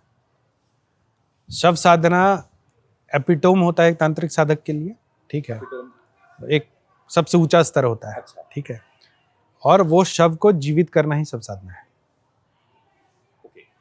इससे ज्यादा इस पे हम लोग बात नहीं कर सकते हैं, मतलब यही है मूलभूत रूप से। ठीक है, तो इसको ये क्या एक मरे हुए आदमी को जिंदा किया जा सकता है साधना के थ्रू? क्या किया जा सकता है कुछ क्षण के लिए, क्षणिक आत्मा प्रवेश होता है। आपका मैं एक पॉडकास्ट सुन रहा था, आप उसमें बता रहे थे कि आपने शायद वहां पे कहीं पे एक्सप्लेन किया है कि साधना में एक ऐसा प्रोसेस है या एक ऐसा क्षण आता है जहां पे सोने के पात्र में किसी भी मीट या मांस को खाया, किसी भी मांस को नहीं, वो उष मांस बोलते हैं, मतलब सुअर के मीट को खाया जाता है। हाँ, स्वर्ण पात्रम उष मांसम, वो अघोर का क्रिया है। वो इसलिए किया जाता है, वो मतलब दो एक्सट्रीम्स का जो है ना एक सिंबलिज्म है, जहाँ स्वर्ण पात्र जो है वो उच्चतम चीज़ों में गिना जाता है, पूरा दैविक, और जो सुअर का मीट है वो बिल्कुल ही न्यूनतम माना जाता है। तो जब दोनों को साथ में आप ग्रहण करते हैं तो आप एक तरह से सिंबॉलिकली विथ मंत्र इस चीज को एक्सेप्ट करते हैं कि पूरा जो ब्रह्मांड है वो महादेव द्वारा रचित है और उसमें कुछ भी अच्छा या बुरा नहीं है, सब समान है। वाह, मतलब सोने के पात्र में अगर हम सुअर की मीट को अगर खा रहे हैं तो उसमें भी एक लॉजिक ये है, या फिर कहना है कि सारी चीजें समान है, वो सारी सब चीज़ महादेव का। मतलब एक एपिटोम है, एक देवता को चढ़ता है, अच्छा, और एक है जो प्रेतों को चढ़ता है।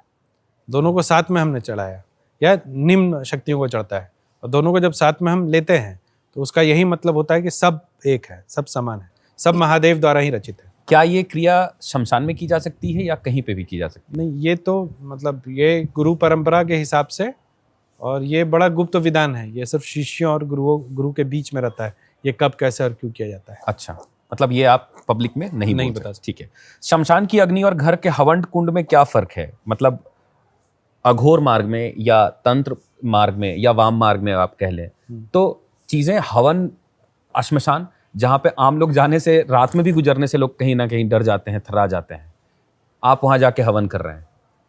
देखिए, मुझे थोड़ा ये डिटेल में बताइएगा, हवन, घर का हवन, शमशान में हवन। जब हम घर में अग्नि प्रज्वलित करते हैं ना, तो मंत्र होता है, तू वर्धा देवी अक्षर ब्रह्मवादिनी, गायत्री का हम आवाहन करते हैं, ठीक है। फिर अग्नि का आवाहन होता है और उसमें अलग अलग देवताओं के लिए हम आहुति करते हैं, ठीक है ना। अंतर होता है सामग्री का, अंतर होता है स्थान का। एक घर जो है ना, वहाँ पर वो देवता है, ऐसे देवता तो हर जगह है, लेकिन वहाँ उन देवताओं का हम आह्वान करते हैं जिसकी हम रोज पूजा करते हैं। जैसे नारायण की हम पूजा कर रहे हैं तो नारायण का आह्वान हुआ, उसमें उनके लिए हवन हो गया। शिव का पूजा हो रहा है तो शिव का आह्वान हो, उसमें पूजा हो गया। जब हम शमशान में पूजा करते हैं तो वो चिता पर होता है, ठीक है, और ये सबसे उच्च कोटि का हवन माना जाता है। क्यों माना जाता है ये समझिए। चिता का हवन सबसे उच्च कोटि का हवन माना जाता है। बताता हूँ क्यों। आप कितना भी बड़ा हवन यज्ञशाला या फिर घर में करेंगे, उसमें आप सबसे महंगा या सबसे उत्तम चीज क्या चढ़ा देंगे? सोना। उससे ऊपर आप क्या चढ़ा सकते हैं? शायद कुछ भी नहीं। कुछ भी नहीं, ठीक है ना। कुछ बहुत क्या कहते हैं, कुछ ऐसा जड़ हो, जो बहुत हिमालय में मिलता हो, अंटार्कटिका में मिलता हो सकता है, लेकिन उससे ज्यादा आप क्या चढ़ा लेंगे? वो एक चीज है जो आपके बगल में बैठा हुआ इंसान कहीं से ला सकता है, या देवताओं के लिए वो बहुत ऐसे पड़ा हुआ सामग्री है। जो चिता होता है ना, उसमें एक ऐसी सामग्री होती है जो मनुष्य कभी नहीं प्रोक्योर कर सकता है, और वो है शरीर। शरीर का मतलब पता है क्या? जब शरीर हवन में पड़ता है तो पंच महाभूत का हवन हो रहा होता है। उसमें पांचों महाभूत होते हैं, क्षितिजल पावक गगन समीरा, 4-5 हाँ। पंच महाभूत। ये इसीलिए उसको सबसे महान हवन कहा जाता है, क्योंकि उसमें पंच महाभूत पहले से विराजमान है। अच्छा, वो हवन कुंड में ही है। और उसके बाद क्योंकि भगवती काली और महादेव भैरव और भैरवी रूप में शमशान में विराजते हैं, इसीलिए उस चिता पर, पंच महाभूत की चिता पर भगवती और भैरव जी की का जो है हवन और पूजन होता है, क्योंकि वही उनका निवास है। मतलब अब थोड़ा जेंजी सवाल में आते हैं शशि जी, कि अगर किसी को शक है कि ऊपरी हवा, नजर लगना, भूत का ये पोजेस कर लेना, ये सारी चीजें आजकल बहुत चल रही हैं, ये खुद में कैसे चेक कर सकते हैं? इसका डू इट योरसेल्फ वाला कुछ है क्या, मतलब कैसे इसको चेक किया जा सकता है? देखिए, सबसे पहला तो ये है ना कि अपने आप को स्पेशल समझना लोगों को छोड़ना होगा, ठीक है। मतलब थोड़ा मतलब एक्सप्लेन करें। कि जो लोग सोचते हैं कि हम पे हमको भूत चिपट गया, समझ रहे हैं ना, तो आप ये समझिए कि उस एक भूत को देखने के लिए एक तांत्रिक सालों लगा देता है, समझ रहे हैं। अच्छा। और उसको कोई घर की कॉमोडिटी बता दे कि हम पे तो एक भूत चिपट गया है, तो चांसेस आर वेरी फीबल कि ऊपरी हवा किसी पर आए। तब तक नहीं जब तक वो किसी मृत व्यक्ति के स्थान पर जाए या फिर उसका कोई सामग्री उठा ले। अच्छा। ठीक है, ये पहला। दूसरा कि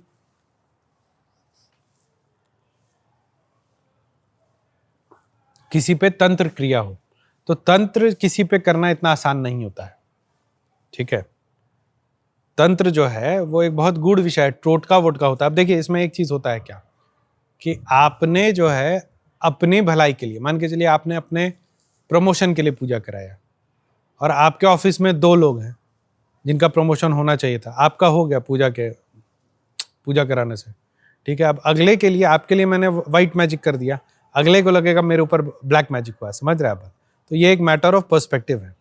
तो इसमें क्या कोई सेल्फ चेक हो सकता है? नहीं हो सकता है, बिल्कुल नहीं हो सकता है। एक सिर्फ जो बहुत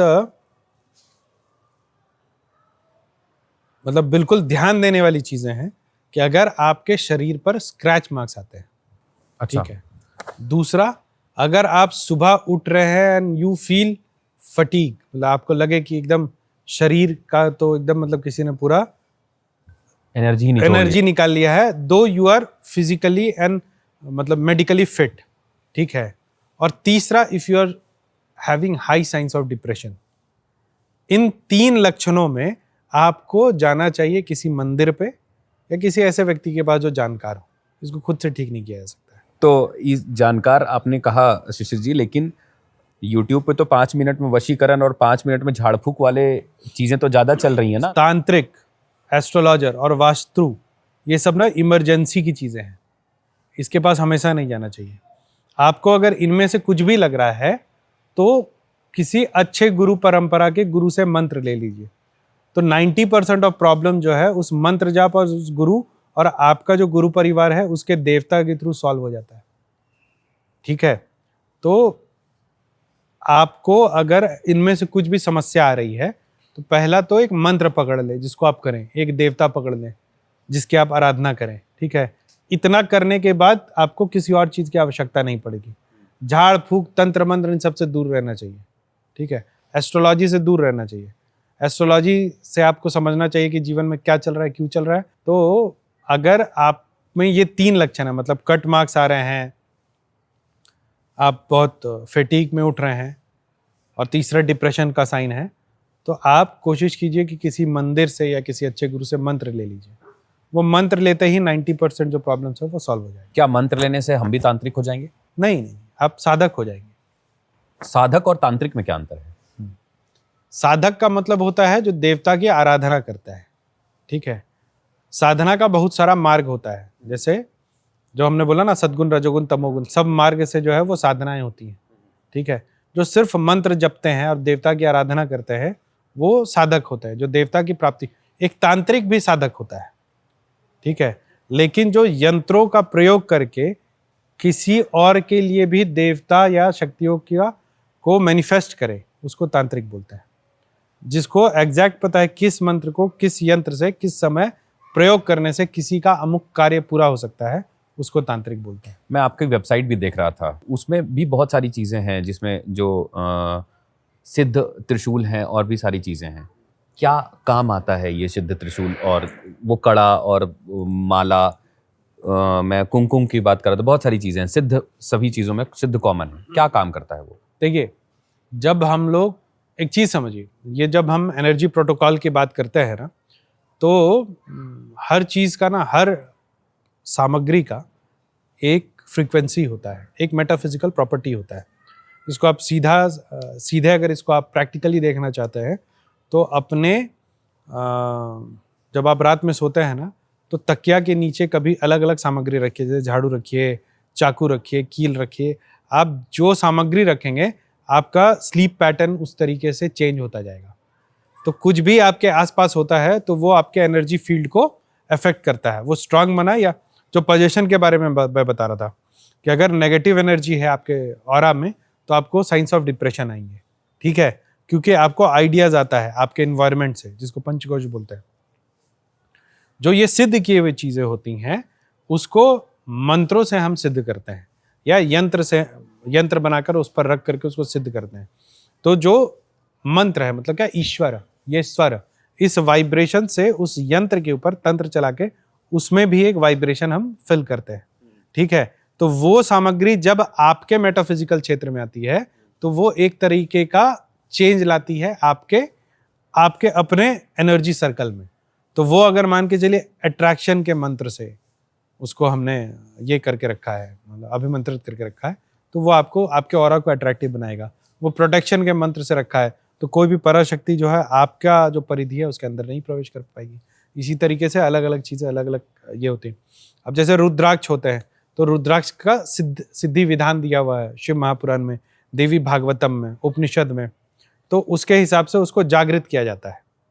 तो एक रुद्राक्ष या कोई एक ऐसा यंत्र जब आप लेते हैं तो वो सुप्तावस्था में रहता है, वाइब्रेशंस के थ्रू उनको जगा देते हैं, मतलब उनमें जान फूका जाता है, तो उसको भी सिद्ध बोलते हैं।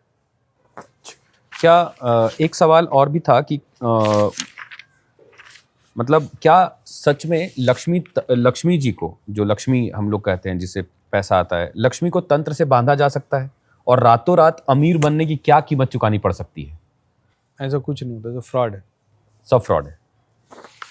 जैसे ये बात है कुछ एंटिटीज के ऊपर, ये लक्ष्मी रातों रात वाला मैं बताता हूँ आपको।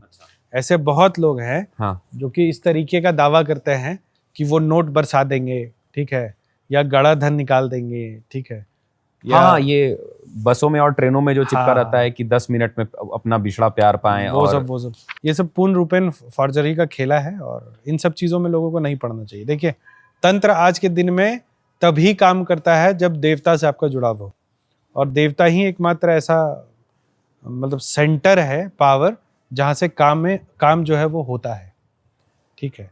तो ये वशीकरण तो एक अलग चीज़ हो गया। आपसे पैसा लेगा, आपके सामने रूम भर देगा नोटों से। अच्छा, रूम आपको दिखेगा, रूम भरा हुआ है, आपको वहाँ से नोट निकाल के आपके हाथ में दे देगा और बोलेगा ये बाकी पैसा तुम्हारा हुआ। रूम बंद कर देगा, बोलेगा 3 दिन बाद शोधन करेंगे। 3 दिन बाद जाइएगा, फिर कुछ नई कहानी आपको सुनाएगा कि ऐसा ऐसा इसमें और खर्चा आएगा, फिर आप पैसे दोगे, आज कस्तूरी लगेगा, आज ये इत्र लगेगा, अंत में बोलेगा नहीं खराब हो गया, फिर से करना पड़ेगा। पहला 10 लाख रुपए दे करके आपने एक बार मदारी का खेल देखा, फिर पैसे दो, फिर वही मदारी का खेल देखो। इसमें कितने लोग बर्बाद होते हैं। आपके सामने यहाँ बैठेगा और बोलेगा यहाँ पर खजाना है, और ये जो है यहाँ से क्या कहते हैं, जमीन से आपको कोड़ के निकाल देगा कलश, उसमें एक आध चांदी के सिक्के, उसके अवज में आपसे ले लेगा क्या कहते हैं 3-4 लाख रुपए, ठीक है। इसको कहते हैं भानुमति। अच्छा, ये एक तरह का विद्या है, भानुमति विद्या। बहुत सारे साधु है ना। देखिए, अब क्या है कि लोग जो ना चमत्कार को ही नमस्कार करते हैं, ठीक है। अगर मैं सिर्फ बात करूं तो हो सकता है जो इंटेलेक्चुअल हो या ऐसे लोग हो वो समझ पाए कि मैं क्या बोलना चाह रहा हूं, लेकिन ज्यादा लोग खुश उनसे होते हैं ना जो ऐसे हाथ घुमा के रुद्राक्ष निकाल दें। अच्छा, हाँ, इसको कहते हैं माउटी, ट्रिक्स। तो एक जो साधु होता है ना, उसको करीब 150 तरह की माउटी सिखाई जाती है, ट्रिक्स, कि आपके कान के पीछे ऐसे हाथ डाला, कुछ भभूति निकाल के आपको दे दिया, हाथ घुमाया रुद्राक्ष निकाल के दे दिया, ऐसे किया तो एक ताबीज निकाल के आपको दे दिया। ये सब ट्रिक्स होता है, ठीक है। ट्रिक्स का हायर फॉर्म को कहते हैं भानुमति, जिसको मतलब आपको वो दिखा देगा जो है ही नहीं सामने। नजर का बांधना, इसको नजर का बांधना जिसको कहते हैं, ठीक है। तो ये सब बिल्कुल फॉर्जरी होता है। कोई बोल दे रातों रात आपको अमीर बना देंगे, नहीं बना सकता है। देवी प्रसन्न होती है, साधकों पे होती है। जो निमित्त देवी की पूजा में लगा रहे उस पर लक्ष्मी प्रसन्न होती है, कमला की साधना से होती है। एक रात में हो जाएगी? नहीं होगी। एक रात में तो आप मनुष्य से संपर्क करें तो मनुष्य नहीं जवाब दे, हम देवताओं की बात कर रहे हैं, है ना। गुरुजी, अब कुछ डार्क एंटिटीज के ऊपर सवालों को कवर कर लेते हैं। उत्तर भारत, या मैं इस उत्तर भारत और पश्चिम भारत में मैं थोड़ा कंफ्यूज हूं। कच्चा कलवा का खौफ, और क्या ये सच है कि कच्चा कलवा जो है वो जिन महिलाओं का गर्भपात हो जाता है उनको कहा जाता है, या ये मतलब अगर फनी वे में बोले तो क्या स्पिरिचुअल वर्ल्ड का चाइल्ड लेबर है एक तरह का? देखिए, कुछ चीज़ें जो थी ना वो तंत्र मार्ग में ना बहुत गुप्त रखने के लिए बनाई गई थी। उसमें अलग अलग एंटिटीज की साधना होती है। कच्चा कलवा बोलिए या उसको कलवा साधना बोलते हैं, वो मूलभूत रूप से कोई भी जो बच्चा है 8 साल के नीचे का, तो सनातन धर्म में उसको हम लोग जलाते नहीं, उसको गाड़ते हैं। तो वैसा जो 24 दिन के अंदर का कोई जो स्थान है जहाँ बच्चा गड़ा है, वहाँ पर कुछ मंत्रों से आवाहन करके और उसके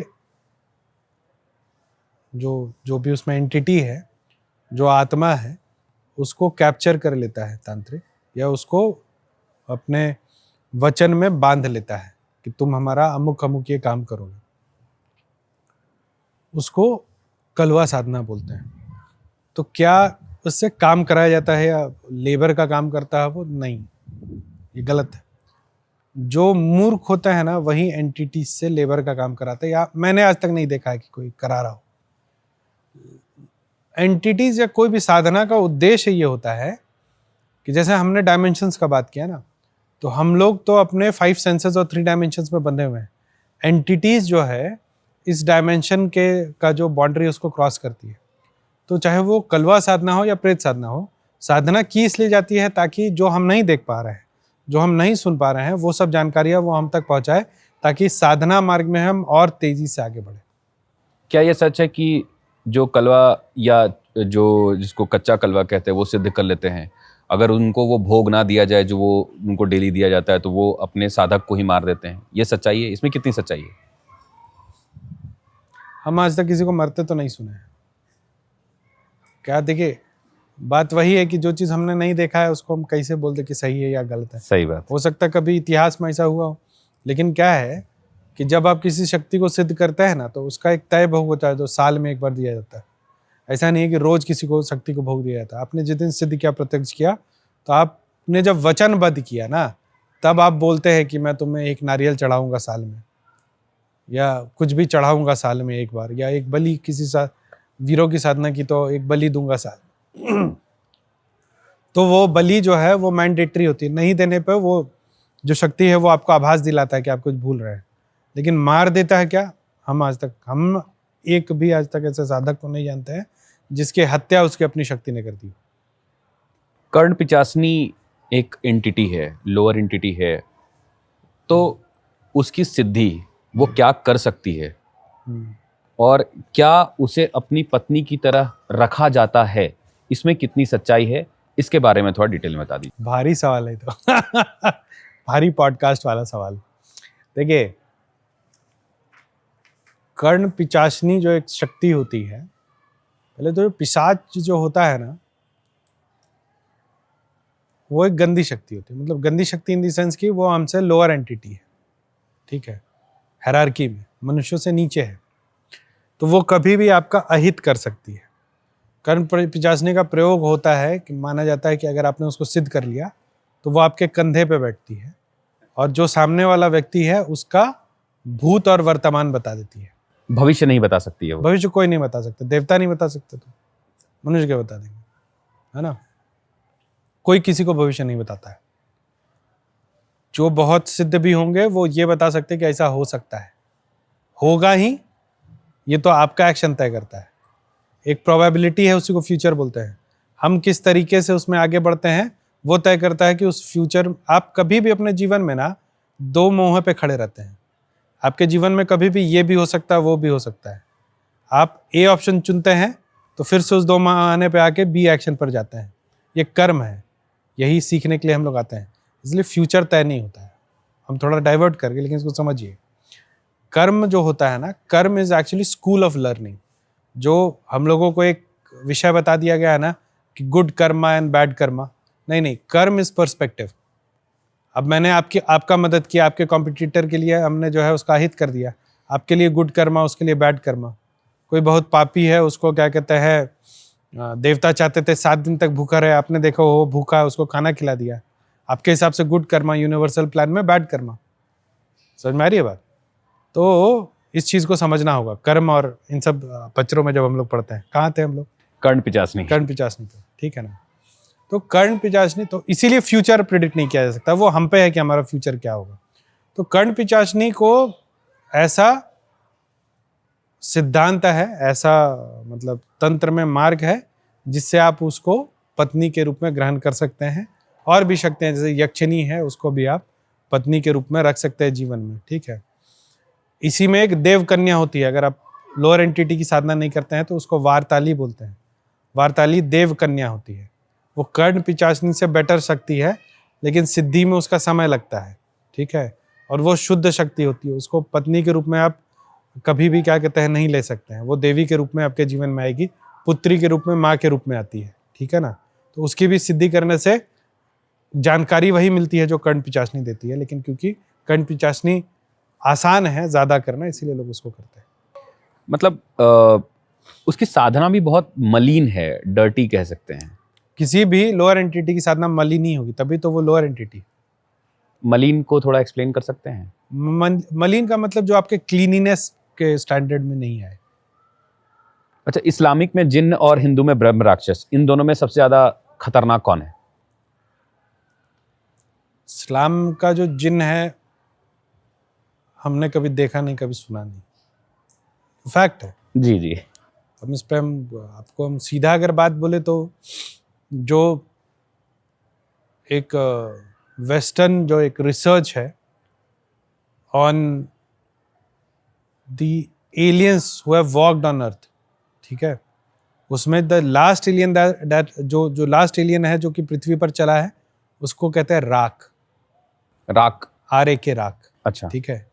ये अरब में उसी कालखंड में था जिस समय इस्लाम जो है अपना स्ट्रक्चर ले रहा था। तो मान्यता ये है कि वो जो last alien to walk on earth है राख, उसको ही इन लोगों ने जिन माना है। अब आता है ब्रह्म राक्षस में। तो ब्रह्म राक्षस की साधना होती है, हरिद्वार में जा करके काली घाट पे आप साधना करके ब्रह्म राक्षस को फील कर सकते हैं। हाउ, कैसी होती है फीलिंग? आप देखिए, इसको ऐसे समझिए कि कुछ चीजें ऐसी होती है ना जो सिर्फ आप समझ सकते हैं, आप किसी को बता नहीं सकते। तो ब्रह्म राक्षस आपके जीवन में आ जाएगा, आप किसी और को समझाएंगे तो वो मानेगा नहीं, या कोई भी शक्ति हो, दैविक हो या फिर डरावनी होती है?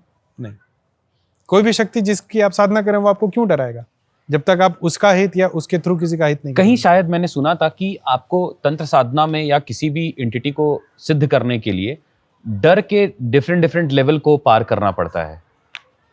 क्या इसमें कितनी सच्चाई होती है? देखिए, किसी भी अननोन चीज का डर होता है, ठीक है। तो आप जब तंत्र साधना कर रहे हैं तो आप हर समय इंतजार कर रहे हैं, हर एक जाप के साथ एक साधक इंतजार करता है कि वो ऐसा कुछ देखने वाला है जो उससे ज्यादा शक्तिशाली है और उसको नहीं पता उसको कैसे टैकल करना है।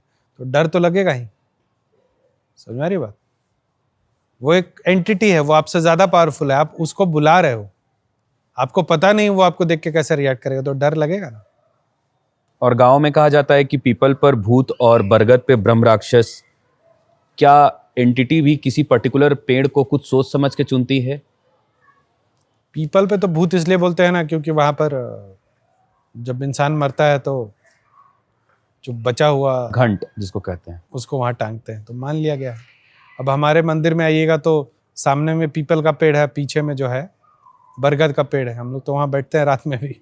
भूत पकड़ा नहीं आज तक। अब एक ओपन एंडेड सवाल की तरफ आपको लेके जा रहा हूं। भैरव, इनकी साधना, कौन है भैरव? और एक जो आज का जो युवा दौर है, जेनजीज जो हैं, हम जैसे लोग हैं, मतलब मैं तो मिलेनियल में आ गया, लेकिन जो हमारे जैसे लोग हैं जो इस नाम सुनते ही डर जाते हैं, उनके दिमाग में एक अलग सी छवि आ जाती है। मतलब लोग पूजा तो छोड़ दीजिए, मतलब काल भैरव की, मैं तो बहुत दिन खुद में ही जो बनारस में काल भैरव की मंदिर है वहां जाने से डरता था। शराब चढ़ाया जाता है और शायद सिगरेट भी हैं। रील्स में मैं देखता हूं कि एक के ऊपर भैरव बाबा आ जाते हैं, वो सिगरेट पीना शुरू कर देते हैं, कांपते हुए फ्रॉड आते हैं।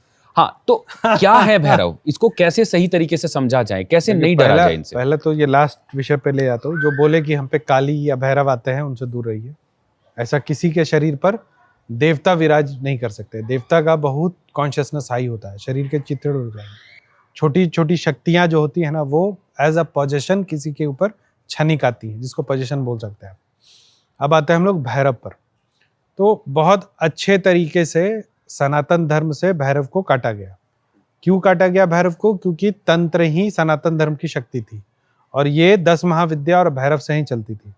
तो इन दोनों के लिए हम लोगों के मन में इतना डर बैठा दिया गया कि हम लोग जो एक्चुअल रिलीजन है उसको प्रैक्टिस ना कर पाए। भैरव क्या है? शिव ही भैरव है, ठीक है। अलग अलग कहानियां हैं जिसमें कि हम लोगों को बताया गया अलग अलग पुराणों में कि भैरव की उत्पत्ति कैसे हुई। तो सबसे जो जानने वाली कहानी है कि ब्रह्मा और विष्णु जी में युद्ध हुआ कि हु इज सुप्रीम। महादेव जो है वो एक, क्योंकि महादेव एब्सोल्यूट है ना, वो उनका कोई आकार नहीं है, तो वो लाइट स्ट्रीक के रूप में, तेज पुंज, प्रकाश पुंज के रूप में वहां आए और इनको बोला कि जो तुम में वही श्रेष्ठ है जो मेरा और छोर खोज लेगा, ठीक है। तो विष्णु जी जो है नीचे की तरफ प्रकाश पुंज में गए, ब्रह्मा जी ऊपर की तरफ गए। विष्णु जी नीचे गए तो उनको समझ में आ गया कि इनका और छोर नहीं है, वापस आया और महादेव के सामने दंडवत हो गए। ब्रह्मा जी ऊपर गए, कुछ ऊपर गए, वहां पर एक केतकी का फूल था, उसको बोला कि तुम ये बोल देना कि मैंने जो है ऊपर का और खोज लिया है, और बोल देना कि हमने देख लिया है तो हम ही श्रेष्ठ है। वो नीचे आए, महादेव को बोले कि हमने खोज लिया है और छोर, और ये है केतकी का फूल, इसका प्रमाण। केतकी का फूल उसी दिन स्थापित हुआ कि महादेव को नहीं चढ़ेगा। और क्योंकि मिथ्या बोला ब्रह्मा जी ने, तो महादेव से प्रकट हुए भैरव और अपनी कानी उंगली से उन्होंने ब्रह्मा जी का मिथ्या मुख काट दिया। तो ब्रह्मा जी पहले पंचानन हुआ करते थे, जब मुख कटा तो अब उनका 4 सर चारों तरफ दिखता है। और वही फिर जो है सर को लेकर के काशी आए जब ब्रह्मा जी, तो वो छूटा वहां पर, तो कपाल मोचन तीर्थ है, और वहीं पर महादेव ने उनको फिर बैठा दिया, तो काशी के कोतवाल उनको हम कहते हैं। अलग अलग कल्पों का अलग अलग कहानी है। कहीं है कि ब्रह्मा जी और विष्णु जी में युद्ध हो रहा था, महादेव आए तो ब्रह्मा जी ने महादेव को बोल दिया अपने अहंकारवश कि तुम भी मेरे पुत्र हो। उस अहंकार को काटने के लिए फिर भैरव जी की उत्पत्ति उन्होंने काट दिया सर, ठीक है। कहीं और कहानी है कि ब्रह्मा जी अपने ही क्रिएशन पे कामुक हो गए, तो जब महादेव को पता चला तो वो क्रोधित हो गए, फिर जो वो कामुक सर था उसको काट दिया। तो अलग अलग कहानी में ब्रह्मा जी जो है माया के अलग अलग चीजों से प्रभावित हो गए। लोभ मोहन महामाया, रक्षताम परमेश्वरी बोलता है ना, लोभ मोहन महामाया, हर चीज से वो प्रभावित होते चले गए, और हर बार भैरव आते थे उनका सर काट देते थे, जिसमें वो आसक्त हो जाते थे। कहने का तात्पर्य यह है कि जिसने पूरे सृष्टि का रचना किया, कौन? ब्रह्मा जी। वो जब आसक्त होते हैं तो उनको भी सुधारने वाले भैरव हैं। तो किसी भी तरीके का विकार जो आपके अंदर है उसके मंथन के लिए एक ही देवता है, वो है भैरव, ठीक है। तो शिव महापुराण में भैरव के बारे में महादेव ने बोला कि इनको कालराज के रूप में जाना जाएगा, समय के यही राजा हैं, और जो भी भरण पोषण मनुष्यों का करना है उसके लिए अब हम भैरव को पृथ्वी पर स्थापित कर रहे हैं। तो ये है भैरव। तो ये भैरव के आने की कहानी है, लेकिन भैरव इससे पहले से है। जो पंचानन महादेव हैं उसमें 5 मुख होते हैं। जो शिवलिंग है ना, तो उसमें जो साउथ फेसिंग है उसको हम लोग अघोर मुख कहते हैं, ठीक है। अघोर मुख को, जो साउथ फेसिंग है शिवलिंग, हाँ, शिवलिंग का 5 फेस है ना, साउथ फेसिंग को हम लोग कहते हैं अघोर मुख। उसी को हम लोग कहते हैं दक्षिणामूर्ति। दक्षिणामूर्ति का अर्थ होता है गुरु, ठीक है, और उसी को कहते हैं भैरव। तो अनंत काल से ज्ञान देते जिस मुख से है महादेव, उसको मतलब भैरव बोला जाता है। तो ज्ञान अर्जन के लिए, समझने के लिए, टू गेट कॉन्शियस, जिस शक्ति की आवश्यकता है उसको भैरव बोलते हैं। अंतोगत्वा तीसरा ये कि आदि शंकराचार्य महाभाग ने जब पूर्ण स्थापना किया पूरा सनातन धर्म का, उन्होंने भैरव स्तोत्र लिखा, उसमें बोला भज भज भूतेशम प्रकट महेशम भैरव वेशम कष्टहरम। मतलब इस पृथ्वी के कष्ट को हरने के लिए महादेव जिस रूप में पृथ्वी पर विचर रहे हैं उसको ही भैरव बोला जाता है। लेकिन इनके नाम सुनते ही लोग डर जाते हैं। मतलब साधना तो दूर की बात है, पहले समझ तो लें।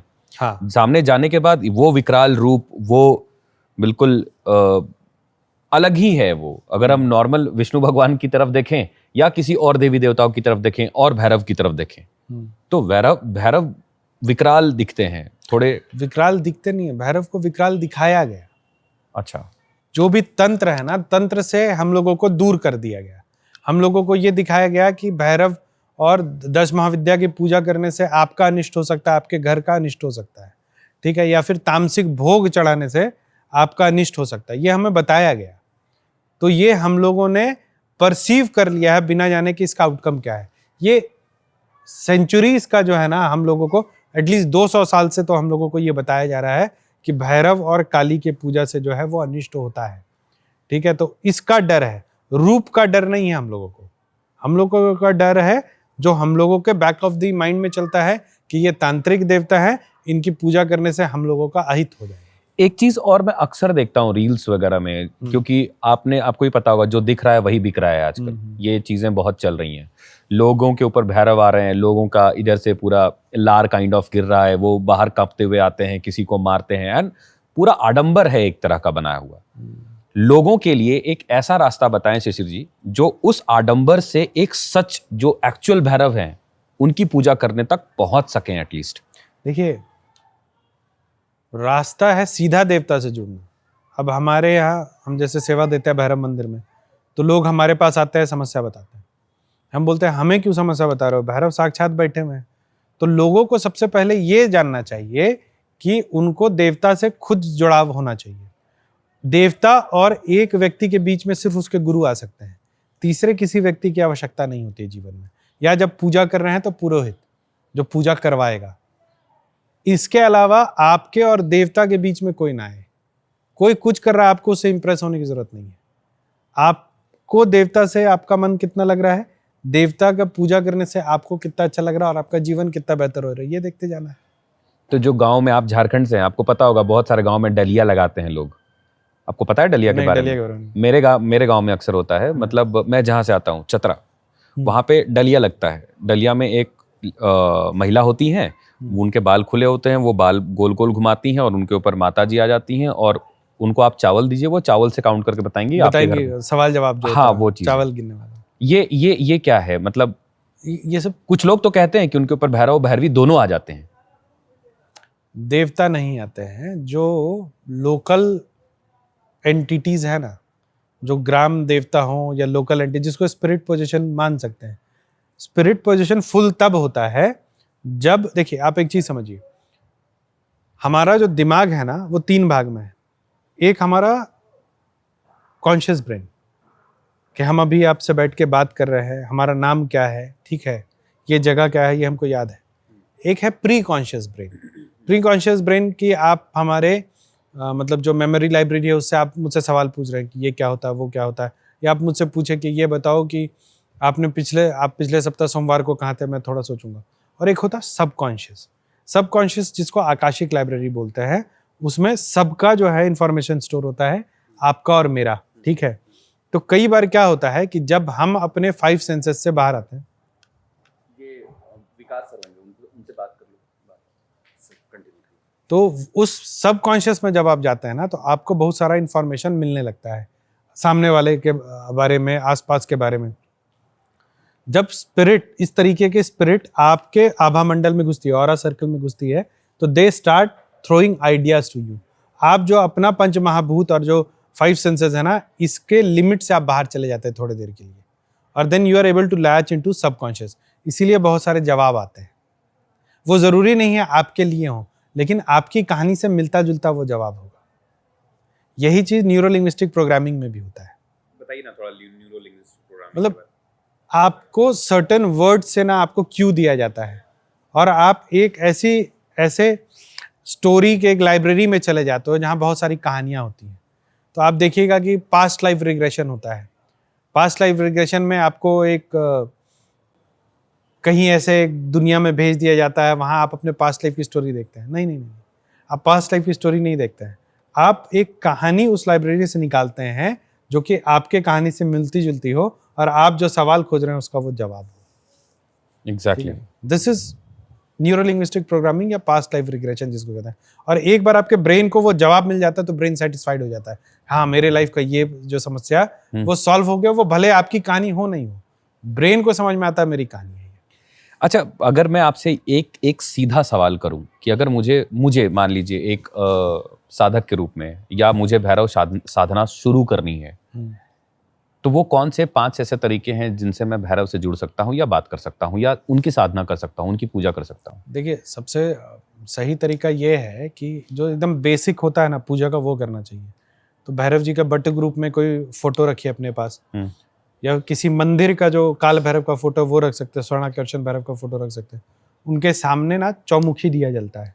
अच्छा। तो चौमुखी दिया, उसमें सरसों तेल और चमेली का तेल, तिल का तेल, 3 तेल मिला के जलाते हैं, और ब्रह्म भैरवाय नमः मंत्र है भैरव जी का, उसका जाप करना चाहिए। आपको इतना ही करना चाहिए। अगर देवता आपका पूजा एक्सेप्ट करते हैं या आप देवता को एक्सेप्ट करते हैं, तो आपका साधना मार्ग खुद प्रशस्त हो जाएगा।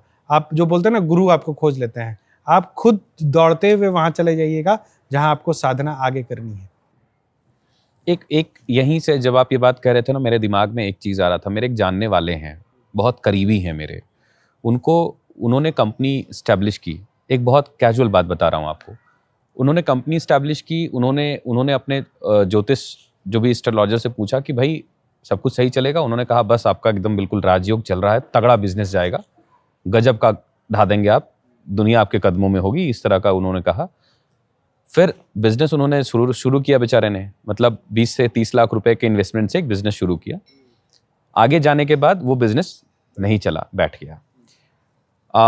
एमपी में कहीं पे गंज बसौदा के आसपास में कहीं पे कोई बाबा जी हैं, वो नारियल तोड़ा, उन्होंने कुछ वैसा किया। उन्होंने बताया कि आपके काम में बंधन करवाया हुआ है, ठीक है।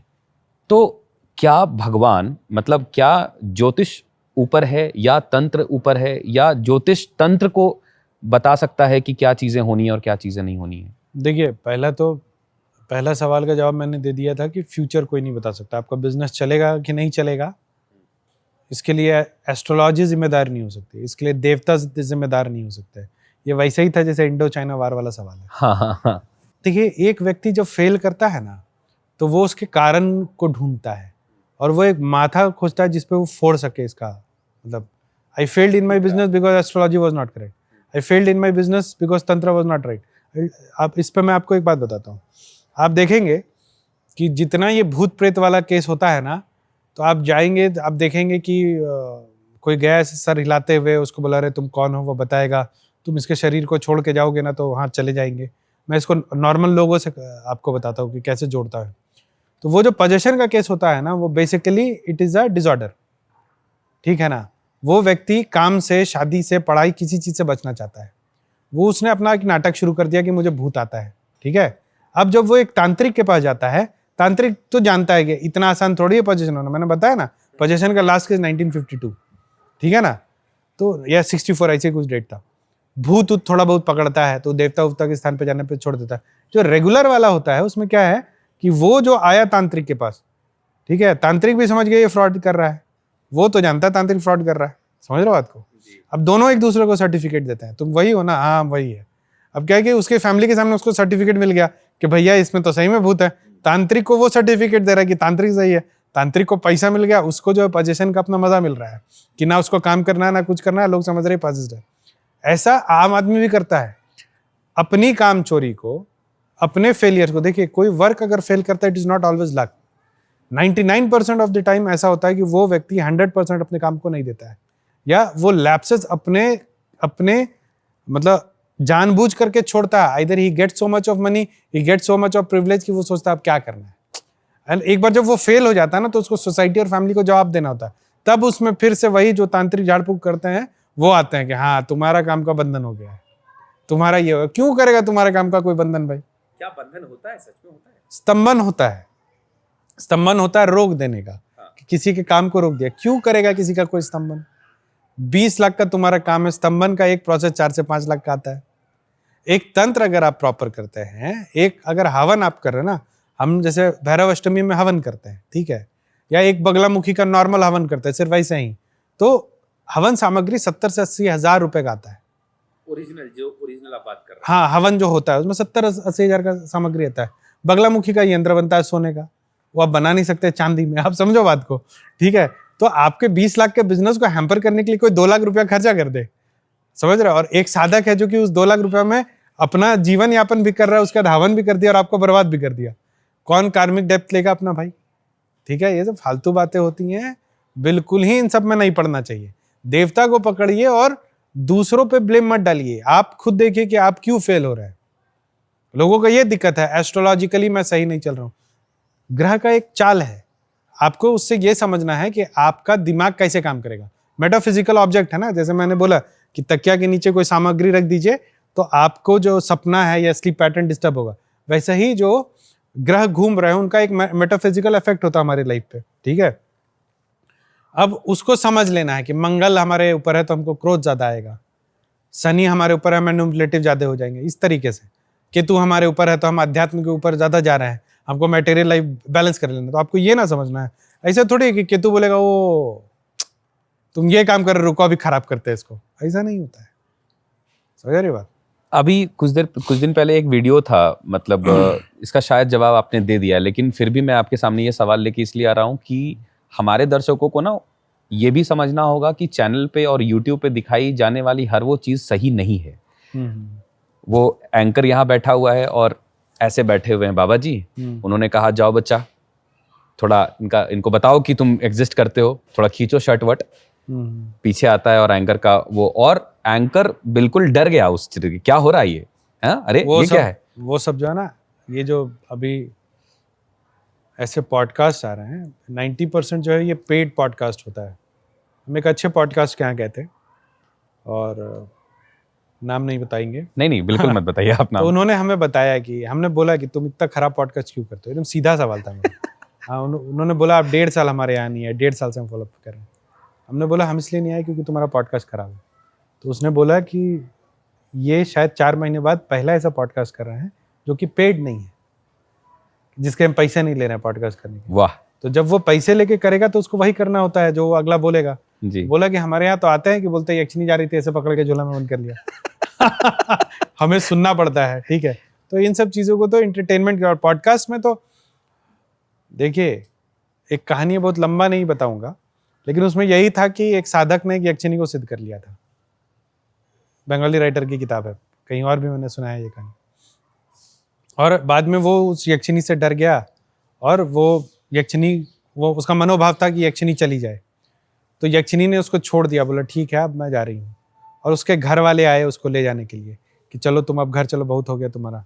तो उसने बोला पता है मैंने एक यक्षिनी सिद्ध की थी और यक्षिनी रोज रात में आकर के मुझसे बातें करती थी। तो बोला मुझे गांव वालों ने बताया कि तुम पागल की तरह रात में अकेले बात करते थे। ये होती है शक्तियाँ। वो साधक को शक्ति दिखती है, शक्ति को साधक दिखता है, किसी और के लिए वो ना शक्ति है ना साधक है, वो आएगा नहीं किसी के सामने। तो आप ये समझिए कि मैंने एक शक्ति को सिद्ध किया अपने लिए और वो शक्ति आपका काम करने लगे, आपको वो प्रत्यक्षीकरण दे दे जिस प्रत्यक्षीकरण के लिए 40 रात में शमशान में बैठ के जाप कर रहा था। संभव है क्या? नहीं है ना। तो वही बात है जो मैंने क्या बोला, चमत्कार को नमस्कार करो। हमारे गुरु जी ने बोला, हम नहीं बोल रहे। उन्होंने बोला जहां चमत्कार दिखे उस चीज को दूर से नमस्कार कर दो। गुरु जी अब छोटे छोटे सवाल पे आते हैं, पॉडकास्ट के और ये इंटरव्यू के लास्ट पड़ाव पे ही हैं हम। जेंजीस ने कुछ सवाल किया है, हमारे ऑफिस के जो इंटर्न्स हैं और जो जेंजीस हैं उनका ये सवाल है कि आज के जनरेशन में अटेंशन स्पैन सिर्फ 15 सेकंड का है, जितना देर रील देखते हैं उतना ही अटेंशन स्पैन है। अगर किसी को साधना करनी है, और साधना में तो त्राटक क्रिया बहुत उच्चस्त माना जाता है, कैसे करेंगे वो त्राटक क्रिया? उनका अटेंशन स्पैन ही 15 सेकंड का है। देखिए बड़े बड़े शब्दों से दूर रहना चाहिए, ठीक है। त्राटक क्रिया बहुत सदैव साधकों के लिए होता है। त्राटक क्रिया कोई बिगनर्स ये नहीं है। ये वैसा हो गया कि अभी स्टैंडर्ड 1 में गए हैं, अभी जो है हमको पहला बार साइंस का बुक मिला है, अभी उसको बाइफरकेट भी नहीं किया है कि केमिस्ट्री अलग होता है, बायो अलग होता है, फिजिक्स अलग होता है, ठीक है। अभी +2 में जाने में 12 साल है, ठीक है, और उसके बाद PhD करने में, और आप बताइए कि भैया न्यूक्लियर फिजिक्स में क्या होता है। तो त्राटक जो है एक जेंजी के लिए वही है जो एक स्टैंडर्ड 1 के साइंस बुक के किताब वाले के लिए क्या कहते हैं न्यूक्लियर फिजिक्स है। समझ रहे हैं? गॉड पार्टिकल डिफाइन कर दिया, आप ऐसा सवाल कर रहे हैं। तो इन सब चीज में नहीं पढ़ना है। पहले तो बिल्कुल कीप इट सिंपल। पहला सिद्धांत है कि अगर आप योग कर सकते हैं, ठीक है, तो सांस पर ध्यान दीजिए। दूसरा आसन सिद्ध करना होता है कि हम एक पोजीशन पर पहले बैठना सीखें, ठीक है। सबसे बड़ा चीज साधना में होता है आसन सिद्ध करना। तो पहले आप बैठना सीखिए कि हमने पालथी मारी और हम 15 मिनट आज बैठ पाए, अब आधा घंटा बैठ पा रहे, आप 3 घंटा बैठ पा रहे, ऐसा। उसके बाद एक शब्द चुने, जैसे शिव। तो आज रात में हम माला लेंगे और 10 माला शिव नाम का जाप करेंगे। फिर सुबह उठा, फिर 10 माला जो है शिव शिव शिव इतना जाप किया। शुरुआत इतनी से ही होनी चाहिए। अगर उससे ज्यादा आप करेंगे तो आप डाइवर्ट हो जाएंगे, उस एनर्जी को नहीं आप संभाल पाएंगे, और जो अच्छा करना वो खराब कर देगा। त्राटक कोई मजाक नहीं है, त्राटक एक हायर एंड का क्रिया है जिससे डायमेंशंस खुलता है। अच्छा, आपको दिखना शुरू हो जाता है इंटरडायमेंशनल चीज। त्राटक तब सिद्ध माना जाता है जब आप अपने आंख के इशारे से जो फ्लेम है उसको हिला सकें, ठीक है ना। त्राटक का मंत्र होता है। अब लोग बोलते हैं ध्यान, हम ध्यान करेंगे, हम ध्यान करेंगे। आप ध्यान नहीं करते हैं, आप क्या करते हैं, आप फिर हिप्नोसिस करते हैं। उस प्रोसेस को करते हैं सेल्फ हिप्नोसिस, ठीक है। उसमें आप कुछ गाना सुन रहे हैं, उसमें आपको कुछ वर्ड्स आ रहे हैं, वो न्यूमर NLP है, ठीक है। उसमें आपको आइडियाज दिया जाता है, ठीक है। उससे आप कहीं चले जाते हैं, आप घूम रहे हैं समुद्र के तट पे और आपको लग रहा है आप ध्यान कर रहे हैं, नहीं, आप सेल्फ हिप्नोसिस कर रहे हैं। ध्यान योगियों के लिए होता है। ध्यान का एक मंत्र होता है, वो 3 बार जपते हैं, वो गायब हो जाता है, उनका दिमाग खत्म हो जाता है, वो कहीं और चले जाते हैं। आप जो ध्यान करते हैं वो सेल्फ हिप्नोसिस है, उसको उसी रूप में कीजिए, ठीक है। मेरे सवाल फिलहाल ये जो मैंने सब रिसर्च किया है, सारे जवाब आपने बहुत अच्छे से दिए। मुझे अब मेरे सवाल, लास्ट मेरा एक सवाल है इस पॉडकास्ट का, पूरा लास्ट सवाल ये है। एक किताब मैंने आपकी पढ़ी, साधक, बड़ी अच्छी किताब है, बहुत लेमन लैंग्वेज में समझाया गया है। बट मुझे एक चीज से जो पर्सनल प्रॉब्लम ये है कि आपने सारे मंत्र, आसन और सारी चीजों को खोल के बता दिया है। उसने गलती से किसी न्यूब के हाथ में या किसी नौसिखिए के हाथ में वैसे मंत्र लग जाएं और किसी ने उस मंत्र को सिद्ध कर लिया, तब तो ये तो समाज के लिए बड़ी क्षति है। अच्छा, इसमें ऐसा है ना कि ये एक अनसेड रूल है। तंत्र का कोई भी आप ग्रंथ उठाइएगा ना, तो उसमें कभी भी मंत्र या विधान पूर्ण नहीं होते हैं। पूर्ण नहीं होने का ये मतलब नहीं है कि आपको गलत मंत्र या विधान दे दिया जाता है तांत्रिक ग्रंथों में। जो पूर्ण सिद्धांत है ना, मंत्र का 3 स्टेजेस होता है, ठीक है।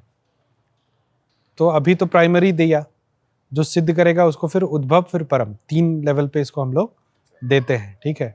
तो जो किताबों में आपको मिलता है, जो मेरी किताब में मिलेगा, वो बिल्कुल नूबों के लिए है, जो नूब है। अच्छा। आपकी भाषा में, ठीक है। हाँ। तो उसमें कुछ शब्द, बीज, वो नहीं दिए जाते हैं। अच्छा। और विधान में कुछ सामग्री को हटा दिया जाता है। मतलब सॉफ्टवेयर की तरह सिक्योरिटी का ख्याल आप लोग पूरा रखते हैं, ठीक है। और मेन जो सबसे हाईएस्ट, कोई दीक्षित शिष्य भी अगर हमसे साधना लेता है तो उसको भी पहले बार में पूर्ण मंत्र नहीं दिया जाता, गुरु मंत्र के अलावा उसको भी स्टेजेस में साधना करवाया जाता है। तो पहले में वो उसको समझता है कि वो शक्ति क्या है, उससे आगे अगर शक्ति से वो जुड़ पाया तो शक्ति मार्ग प्रशस्त करती है, फिर गुरु पद्धति से ही जो सेकेंडरी और 3rd लेवल है वो मिलता है मंत्र और साधना का। आपसे बात मुझे लग रहा है कि इन्फिनिटी तक किया जा सकता है और आपके पास सारे सवालों के उतने ही अच्छे जवाब होंगे जितना अभी तक आपने दिया है। फिलहाल इस पॉडकास्ट को हम यहीं रोक रहे हैं, लेकिन ये चीज़ मेरे दिमाग से, तो पर्सनल दिमाग से ये चीज़ निकल गई कि तांत्रिक ऐसे नहीं होते हैं जैसे आप हैं। बहुत इंटेलेक्चुअल और बहुत खुले एंड का सवाल, बहुत ओपन माइंडेड ये पॉडकास्ट था।